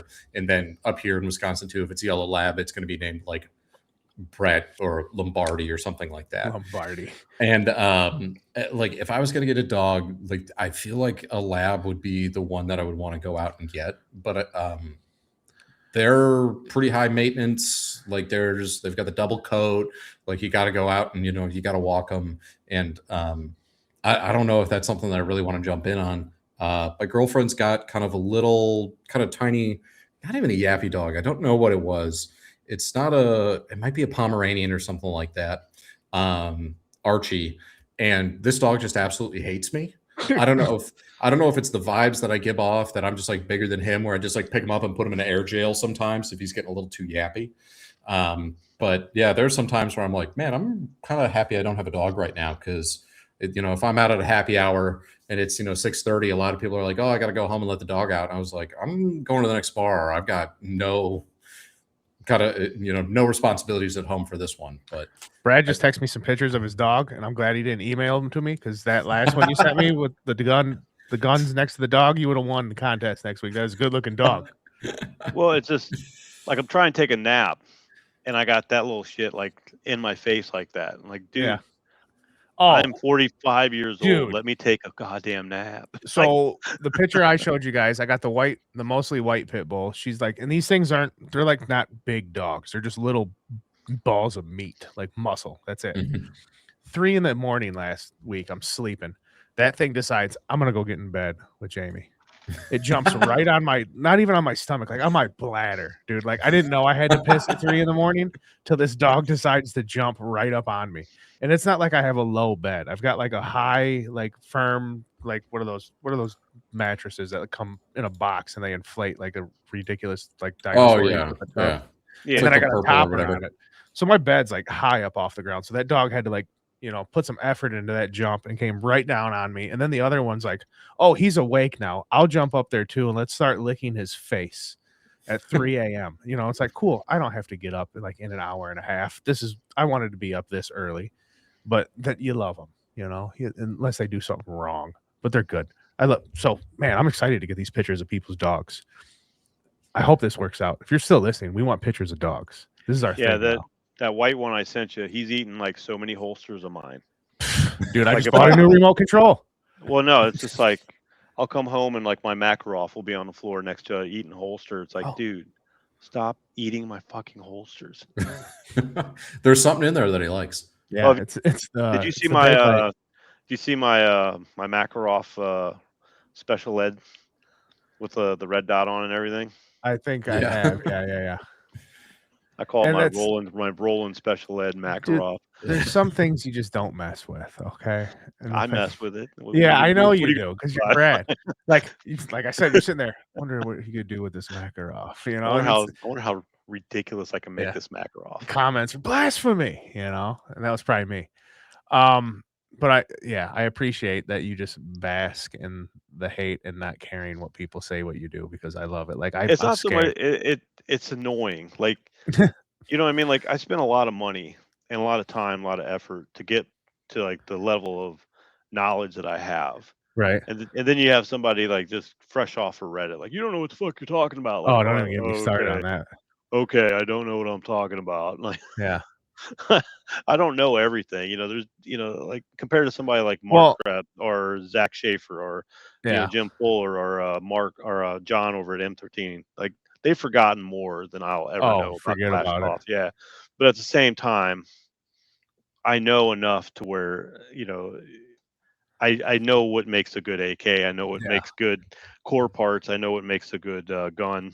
you know, and your little knowledge you got from Reddit is Well, insulting. dude, I've bitten my tongue so much on that website because I'm just like I'm not even getting into this. Like when it was like a year ago, the whole debacle of WBP 5.56s came out. Like you're getting, you're not even gonna be able to hit a paper plate at 100 yards. That thing just cones out accuracy, and I'm like, no, it doesn't. And everybody's like, don't buy them, they're terrible. And I'm like, I've taken that thing out to 600 and I hit everything. Yeah. Like it'll work, it's fine. And they're like, they're so inaccurate, you can't, it's impossible. And I'm like, but it's not really, I like you mean, can do it. I've had WBP 5.56s that have been, 2 to 3 MOA after I recrowned the barrel. But Yeah. I've also had a WBP 5.56 barrel that was like a 12-inch group at 25 yards. Oh geez. Yeah, see, Yeah, mine's not that bad. I've had it. I've seen it both with WBP, and that's one of my problems with them is the inconsistency. Like, will these parts last forever, or will you shear off a locking lug within the first 1,000 rounds? Like, I don't know. You know what I will say has terrified me, and now that I'm getting up into, oh, what is this, Paul? Is this my 4th or 5th year doing Thunder this year? Something like yeah, probably. 4th, 5th? Yeah, but like I've never had like a major malfunction happen yet. Ooh. And like I've seen people, my firing pin broke. Oh, this happened. Oh, this happened. I'm like, huh, sucks for you. Gotta But knock like, on all the wood that I can dude, find here. like, yeah, here, let me just a little bit right there. But like I'm waiting for it. Like I'm like, should I be carrying some of this stuff with me? Should I just be bringing like an extra firing pin or something? Because like I'm just, I don't know. I knock on wood. Hope it doesn't happen. But I'm like, I know it's I keep coming. I keep a firing pin and a little punch like this big, Yeah, and like a cleaning kit in the buttstock of my AK. there you And I go. want to be the first guy to change a firing pin out in the middle of the stage. That would be dope. You know what I mean? Just On like the clock. on the clock. My time is Yeah, ridiculous, but and I you got get to it. beat par. You got to get under par. You can't time out. Like I got it all worked out. I just use Yeah. my carrier as the hammer and just That'd be, dude. That would be hilarious to see that. It'd be awesome. I'm not people gonna will lie to talk you. about that. Like that would be like Clash Bash lore. Yeah, Right? Like remember when Oh, that yeah. dude like switched his firing pin out in the middle of the stage? yeah. Still Legendary. cleaned up the targets. Didn't even have a fucking failure to engage. Awesome. You'll be a Legend. thing. A thing of myths in a few years. That never really happened. That didn't happen. That's I'll be not on possible. Reddit. On Reddit though, that never happened. I was there down the I was street there. at the Dairy Queen, and it never happened. I was there 3,000 years ago when the lore was made. Right? I am This- a little bit jealous because the last Clash Bash they had that trench full of water. Yeah. Like I'm down for that. Like that's the kind of stuff I'd be down for. Well, dude, see, you can just go to Iowa. I mean, it's not as big of a trench, but last year we had to trench through a very smaller trench I'm that still had water in I'm it. there. I'll do it. I'm kind of all about like I almost the wonder. suck of the match too, Yeah. because other people seem to just kind of like fall apart. Okay. Like, oh, it's raining, you got to go through a trench or something like that. Hey, I kind of don't See, care. This goes back to the golf thing, like IDPA and all that's like golf. It's like you're just a couple guys, you don't get dirty, everything, you shoot here, you shoot there. Like I like matches to where like it's more like not playing flag football to where you're playing pig slaughter. Yeah. Like, like I want this match, I want to be like exhausted by the time I am done and still feel like I did a good job. But like give me the challenge. I want like I'll take the physical challenge. Like they used to say in Double Dare, I want the physical challenge. Love Double Dare. Yeah. Well, it's like when I got down when I did that blind battle competition. I'll keep talking about that because it was awesome. But when I did that, it was pouring rain. Like I don't mean pray just for like that. yeah, I don't mean I mean it was like sheets coming down in sheets, and that's one of the things I like about it because it kind of exposes like holes in your gear. Like Yeah. deficiencies. So I didn't have any way to clean the lenses of my ACOG. So it's pouring down. Like when I did that distance stage, I literally couldn't keep my lenses clean at all, to where not only am I shooting in suboptimal conditions, but I've got kind of like the wavy. Oh yeah. Mhm. And I was like, I was like, I can't do anything. Like there's nothing I could do. So now I have, 2 lens pens in my gear at all times. So that happens There you go. again. I can just Right. I Get get it, it. get in there and clean them out. Yeah, clean that shits out. That's when you gotta what's that fancy new thing now? The enclosed optic instead of like having like Oh, the yeah. one where your open reflex optics to where it'll just, the one bead of water gets right there where your emitter is and you're just screwed. That's called a red dot. That's not an Yeah. We've had those for a while now. I've been, for me, kind of a big scuba diver a long time ago, but I use this like stream to see like mask spray, Okay. and it's like Like an some Rain-X? anti-fog. It's Oh. a little bit like that, but it's like a it's non-toxic. Like it kind of, you can wipe it off, and it's not alcohol based, because it's made to be put inside your mask, so like right up against your eyes.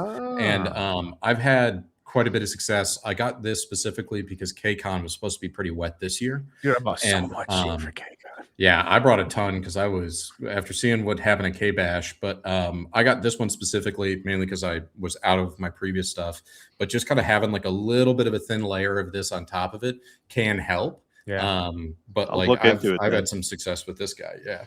I used Yeah, to do Brad, I don't- paintball years ago, and we used to use stuff like that for our lenses. Same thing. Yeah, same thing. Like, or another, and I wouldn't do this for a rifle scope, but like if you didn't have that, I take toothpaste and then I'll rub that on the inside of my mask because it has like kind of a lot of the same components for it. I feel like you're setting me up for failure. Like, Don't do it to a scope, but this is what I would do for my masks that are out here, and it's kind of like a, Or at least in the experiment, scuba or world, it's whatever the cheapest shit that you can Cinnamon- find at the closest cinnamon CVS toothpaste? or the ABC store if you're in Hawaii. Yeah. And then you just kind of rub that on there, wash it off a little bit, and it just kind of, I don't know what it's not the pumice, but there's something what are the active ingredients that's in there that Fluoride? can give kind of like some anti-fog in there too. But I would not do the the mouthwash stuff to a scope because it does leave a little bit of a residue behind. yeah, that's gonna. Noted. Yeah, I'm not doing that to a $900 ACOG. Yeah, No. That ain't happening. No, but I mean, this stuff, I do it on lenses. I do it on a bunch of different stuff, and it's pretty good. Like the defog things. Yeah, there was somebody in my squad at that event where they had like the most budget Vortex LPVO that you can get, and it actually got fogged inside the tube. Oh, Like the seal failed, and like he basically had to like aim down the side of the rifle like almost the entire thing just because Well, he's like, this good is thing. bullshit. you can send that bad boy back for that lifetime warranty. Oh yeah. And a hat. Anytime a company is touting the lifetime warranty, I'm suspicious. Like, we Oh, have a man. lifetime warranty. Like, do you now? Hey, you spend that money. You want that lifetime. You guy's got a guaranteed piece of shit in a box. That's all he's done. You want me to take a shit in the box? I got spare time. Yeah. Speaking of controversial takes, Oh, no, I don't actually have anything. Oh, okay. I don't have anything for it. that's No. fine. The Bridge Racer event, do they hold that every single year, or is that like a specific? He was doing like a spring and a fall, and this year he didn't. I don't know when the next one is. He's got some things going on. Okay. He put all his focus in a Geisley match, so he teamed up with Geisley to do a match where everybody was issued a Geisley and a Vortex, Mhm. and everybody just shot the same ammo, the same gun, the same gear, everything. Oh. So the idea was, you're taking the gadgets out of it and you're just focusing on the skill. There you go. And I was there for that. It was really cool. So that was like a lot of his time and effort, just because we were talking, 20 guns from Geisley, $20,000 in guns plus another like what? Oh yeah. Like $1,000 scopes on there and shit. So that took a lot of his effort right there. So the Ridge Racer kind of took a back seat. So I'm not sure when he's going to start those up again. Definitely understandable. I'm really surprised, and I joke about like this is the first I'm hearing of it all the time, but this is the first that I'm hearing of this event, because I've talked about doing something similar like that for a lot of years, where Right. it's like, hey, NASCAR, Spec Miata, everybody kind of drives the same thing. Here you go. Let's kind of see like where people actually kind of stack up if they Yeah, don't right. have their own like Gucci gear.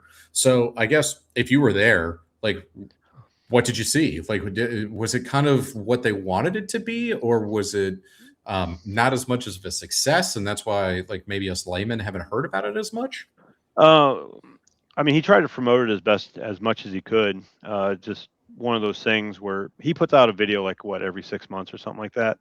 So Right. it's not like he has regular Yeah. video. So he did the best he could promote it. He was able to fill all the slots, which that was his goal. He Mhm. has a video of the summary coming out, I think later this month. I don't know exactly when, but I really enjoyed it. I thought it was a great concept. The people seemed like they generally enjoyed it. The only issues I really saw as far as gear wise was one guy like busted an optic. That's about it, and they replaced it, right? Like they just gave him like a new gun.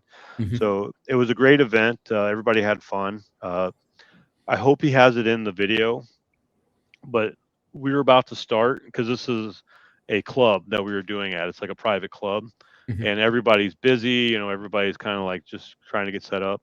And some random a-hole showed up with a homemade cannon. He showed up with a black powder cannon, and he set it up on the fire line, and nobody knew exactly what was going on. And when he let it off, he almost killed us. Jeez.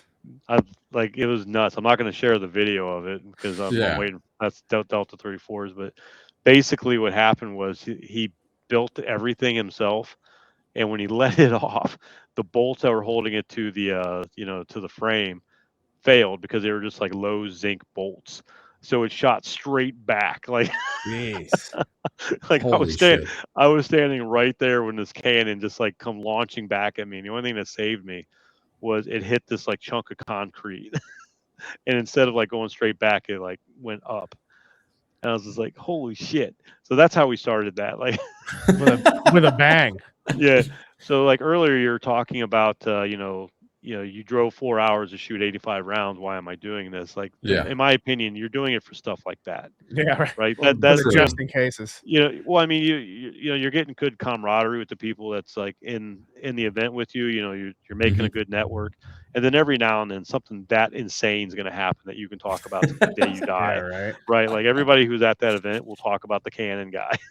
Yeah. And the guy running the event, he was just like so pissed. He's like, "What the fuck just happened?" He's like, "We thought he was with you. We thought you were gonna like start the event off with like a cannon blast." He's like, "I don't know who the fuck that guy is." Oh my gosh. I was like, "Oh That's my insane. god!" And then the guy just kind of like threw everything back into his, his. I think he had a station wagon. Threw everything back in his station wagon and drove away. A man of Makes it true even class and better. culture Yeah. right there. He Yeah. just kind of said, "I got to go to the hospital. I think I screwed my hand up." I left the oven on. I gotta go. But I'll send you the video. Just don't share it. But it's so like you have to see it to believe it. Like how fucking sketchy this was. Because first of all, it was raining. It started off raining pretty heavily. Mhm. So he's trying to light this cannon. He can't light it because it's raining. So I was actually walking from another stage, walking up, and I see flames. So this guy first tried to light it with a flamethrower. He had like one of those flame, like the ones you use like clearing brush, the propane Yeah. flamethrower. He had one of those, so he's trying to light it with a flamethrower. So that didn't work.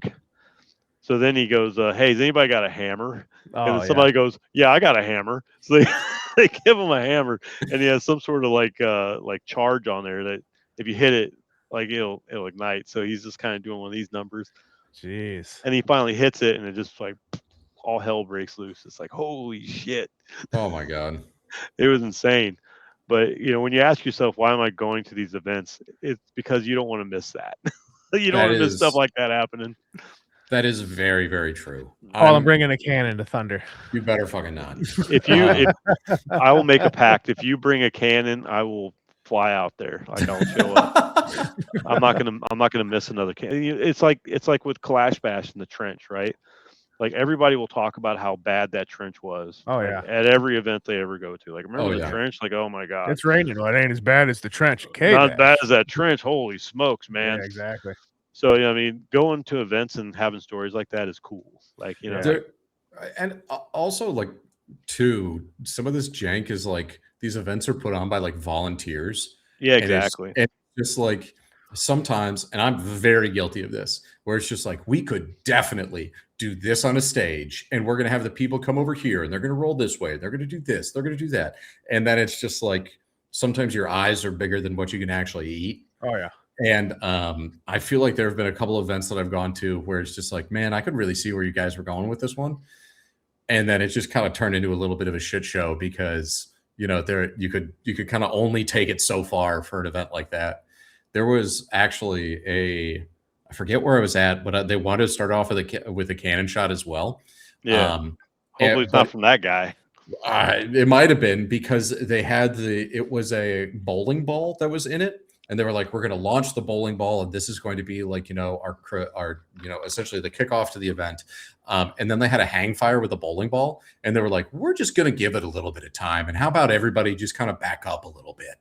And then like we kept backing up and they were like, how about we back up a little bit more? Because it wasn't just like a little, like, you know, the shorty ones that you've kind of seen. It was like almost rifled, like Civil War size cannonball. And I think they put a lot of black powder in this thing, and they had a hang fire and the black powder that it was probably it was like 2 to 6 minutes, I would say, somewhere around in there before it finally went off. Crazy, isn't it? Dude, that's a wild video. I just sent Jamie the video. It's like nuts. I love how he's hitting it with the hammer. That should have been the first sign right there when he hit it and tried to just get away from it. I was standing directly behind that. Oh, like, dude. like no lie. Like I was like in the sight when it started coming back. Like I literally shit my pants. I was like, like there's nothing you can do. Like you just have to smile. He's like got a brace for it. Oh, that's wild. I was like, was that supposed to happen? And then we started asking, like, who is this guy? And nobody knew who he was. Well, I think I'm gonna go home right now. Like, all right, buddy. Somebody asked, like, are you like? We had medical on staff, of course. You know, like, do we need to call the medical guys? Like, nah, I'm just gonna go to the ER. My hand's pretty fucked up. And like, okay. Then he just threw all his stuff in the back of his station wagon and just drove away. And we're just like, okay, I guess we'll start the match now. That's fucking great. Well, Brad, we've been at it for an hour and 40. I don't want to keep you all night, but I do appreciate you coming and hanging out with us and sharing awesome stories as always. It's always great having you on here. I have a good laugh. Paul, that's why we do what we do for the stories. Like, stories and the glory.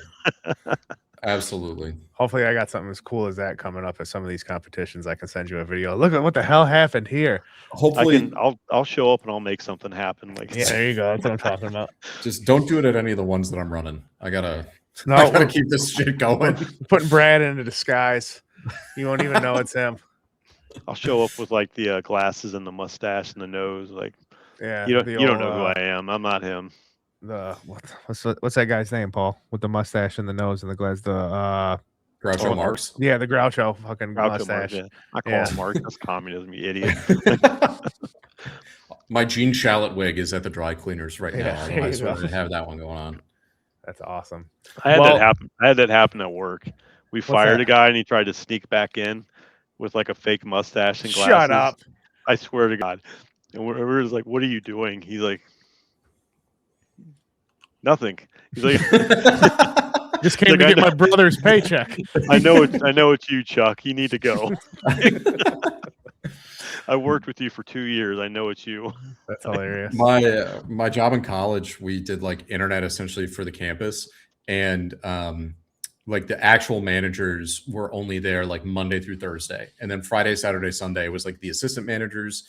And there was this one gal where she was just like consistently late. She really didn't know what was going on. She only worked like 2 days a week. So one of the assistant managers pulled her in and was just like, hey, fortunately, we're going to have to let you go. And I was working that Monday with one of the actual managers, and she, like, somebody else was supposed to open. That other person didn't know that she had been fired, gets there, and this gal's just like standing out in front of the door on time for the first time in history. And she was just like, oh, like, is your badge not working? She was like, yeah, I don't know what's up with this. So lets her in. She like logs in. It's just like sitting there. No longer has access to any of the tools that we have to use. And like the actual manager shows up and was like, hey, what are you doing here? And she was like, oh, like, I'm here to work. And he was like, no, you're not. And then took her into the other room, and she was trying to like George Costanza it, where she was like, oh, I thought you meant just like for today I was fired, not like forever. Yeah. And she was like, I just thought, like, you know, I could kind of like come back and come in here. And he was like, what do you think like you're fired, like beyond today means. And she was just like, well, like just for like a little while or something. Not like It a was like, permanent fire. yeah, she was like, no, this is forever. Like you're terminated. Do you know what terminated means? Well, I don't know, all this kind of stuff, all this. And then it was like an hour of him trying to like come up with different synonyms for like why you were fired. And he came back in and he was like, I don't want to do that ever again. But I think she got the picture. Yeah, I was working. It's a factory setting, and I was the supervisor for the nights. But the maintenance guy that reported to like a maintenance supervisor, right? Mhm. So I get a call from the maintenance supervisor. He's like, "Hey, I just fired. Let's call him Steve. I don't remember his name. Like, I just fired Steve. Can you walk him out?" I'm like, "Yeah, sure." So I'm like trying to find this guy. I don't know where the hell he's at. Steve is like going computer to computer, like emailing people. So like Just- I'm on the phone with like his boss, and he's like, "I just got an email from you. Gotta get him out of there." He's like, "I don't know where the fuck he's at." And it's just like, "Yeah, he went that way." So it's like I go over here, and they're like, "No, he went over there." So he's like running computer to computer, like just doing like Mass emailing people. emails. Yeah, just doing stupid shit. Like he logged into like a computer, and he sees me coming, and then he runs. It's just like, what the fuck is this guy doing? Like, so I finally track him down. I was like, "You get out of here now." And he's like, "No, I'm done. I got everything I needed to do." I was like, I sent enough emails today. yeah, exactly. It's like his boss is like, "You need to get him out now. Like get him away from the computer." It's like, dude, he's running from me, and this building is like 7 football fields. Like, what do you want me to do? Like, I'm playing hide and seek with this guy on the clock. This is bullshit. I just don't like. I don't know. I've been fired, and the last thing I want to do is like stick around. It's like, okay, I'm gonna go home. I think Yeah, I think right. he was sending emails to like my his boss's boss about what a jerk he is. Like, that's sort of thing. Oh, I thought he was Like, like, I thought he was no, continuing to work. I don't think he was doing work. I think he was sending like emails to like try to like tell the world about what an asshole He was this letting guy everybody know how he was wronged that Fuck day. Yeah, you, exactly. Fuck you. Fuck you. You're cool. Fuck Yeah. you. I think it was that situation, and I peed in the coffee maker. yeah, exactly. Yeah. I took a dump in the break room. Like, Yeah. Everybody's like, we know. yeah, we're aware. All right, last thing that I think this is hilarious, right? So, you ever seen that movie, the other guys with like Mark Oh, yeah. Wahlberg? Oh, I'm talking about? yeah, Yeah. the cops and yeah. Yeah, so like there was like a whole bunch of deleted scenes of just how weird the super cops were. It was like Samuel L. Jackson and The Rock, Yeah. and they were talking about like how the Rock used to take shits in the break room, and he blame it on the cat. And he's like, "Yeah, man, we found like this pile of human shit," and he goes, "Man, it must have been the cat." He's like, "We don't have a cat." Meow. I don't know why, but it's like that's what I think about is just like all the weird employees I've had over the years, and like thankfully nobody's shit in the break room yet. Yeah, Like, right. it could always be worse, right? Like, Yeah, there was one guy he would habitually microwave fish. Ugh. that son of a bitch. Fired. Like, but he wasn't on my floor or like part of my like department or anything like that. The microwave was like 2 floors down, but he would always leave the office that he was a part of, drive like across the campus in a golf cart, and then go to that specific microwave because he was like, well, nobody gets mad if I do it over here. And I was like, I do. Like, I'm here. I get mad at you for doing this shit. And he was like, yeah, but like, you're not on my team. Gross. Cool, dude. Like, really appreciate you. So then they pulled the microwaves out because there were actually people who did matter more than I did there, apparently. And they were like, we're not going to get rid of this guy, but like, we can't also stop him from microwaving fish over here. So now nobody gets a microwave. Well, I'm not mentioning names. We got this dude at work who's kind of grody. And the other day, one of my buddies at work was like, "Did you just see that?" I was like, "See what?" He just walked into the bathroom with a microwave. And I'm like, "What?" He's like, "He just went in there with a microwave." And I'm like, "No way." So I stood there in the morning just waiting, sitting there holding my C4, just taking sips every now and then, just waiting for him to come walking out. Sure enough, here he comes walking out with a microwave under his arm. I'm like, "The hell are you doing in there?" "Oh, I had to clean the microwave." I was like, "You took it in the bathroom?" He's like, "Well, yeah, where else are you going to clean it?" I was like, like at a sink, like outside of the bathroom or something. He's like, nope, you got to keep it clean. And he just walks off with this microwave under his arm. I was like, I don't know about the people I work with around here. Like something's wrong. Something's wrong, especially that guy. I'm not mentioning names, so that dude is weird. Microwaves are not like air mobile activities. Dude, No. no. I didn't ever think I'd have the conversation with, that guy just walked in the bathroom with a microwave. And I'm like, what? Like, what's he doing in there? Making ramen and taking care of business? Like, what is he doing? Yeah, we had to have a conversation with a guy that was eating ramen on the can. Oh, this like- dude eats like the funkiest ramen, like the shrimp flavored ramen. And like in the morning, everybody's like in a big conference room, like the morning huddle.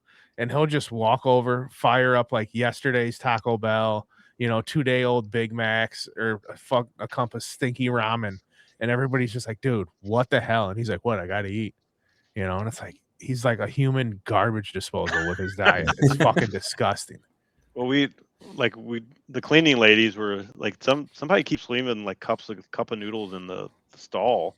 And we're like, what? Like, yeah, somebody's eating cups of noodles in the stall and they're leaving the cups in there. It's like, why? Like, yeah, right. Like, what's going on? So we finally nailed it down to this guy. I'm like, dude, are you eating a cup of noodles? Like, yeah, we only get like 15 minutes for breaks. I got to multitask. I'm like, no way, dude. Not in the bathroom, you don't. Yeah. You don't know. You're not eating. You're not doing that anymore. That's just weird, man. Do you think he was doing the Butters technique where he was like facing backwards? Oh, facing. Yeah, so he's got a little table. He's got the little table for everything. That was just put it on the toilet paper thing, right? I had to fire this one chick because she was coked out of her mind at work, and well, at least she wasn't eating in the bathroom. Well, no, it was crazy because like, we have power pallet jacks, so I saw her almost put it through the wall.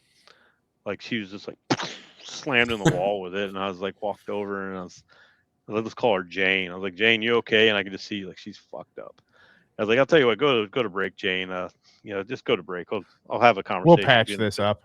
Yeah, I'll have a conversation with you. So I call her HR lady, and she's like, "We'll pull her off the floor. I'll get the drug test company in there, and we'll take care of her." And this is like 2 a.m. So I go to find her in the break room to pull her like into the conference room, wait for the drug test people. And we have snacks, like candy bars and shit. And you have to scan it and then swipe your card. Oh yeah. Yep. Yeah. So she's trying to like scan this like Reese's peanut butter cup that has no barcode on it. Like we just got like a box of them that had no barcode. You had to type them in. So she's like trying to scan this thing with no barcode, just repeatedly. It's just so fucked up. And everybody's staring at her. It's in the break room.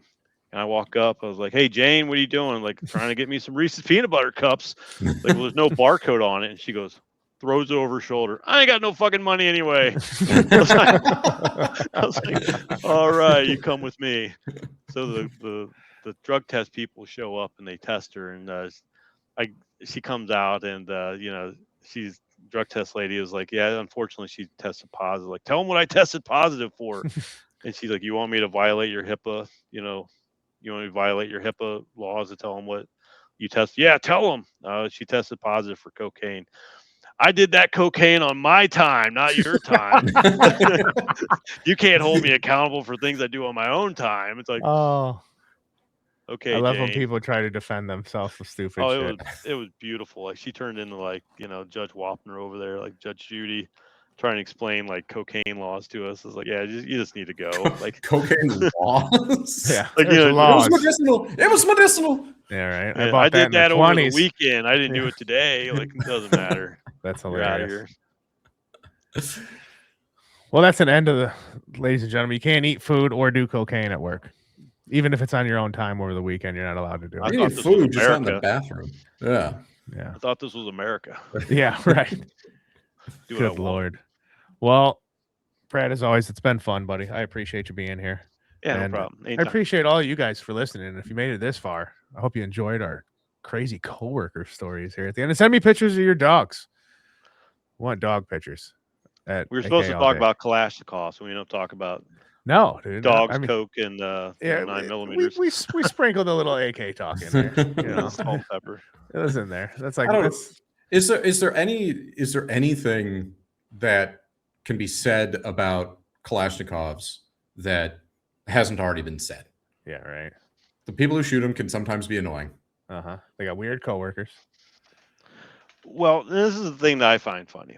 So I think I sent you pictures today of like some of the new Kalashnikovs coming out. You got like the Zasafa M19, and then you've got like the AK-19, like SK, something like that, like the short one. Yeah. And they're all moving towards like getting away from the traditional, front sight to where you just got like a monolithic rail with sights on it. Yeah. That's what we're moving to, because we're in the 21st fucking century, and that's what you should have. But every time I show the Occam, I get a bunch of idiots like, "Oh, that just looks dumb. That's dumb.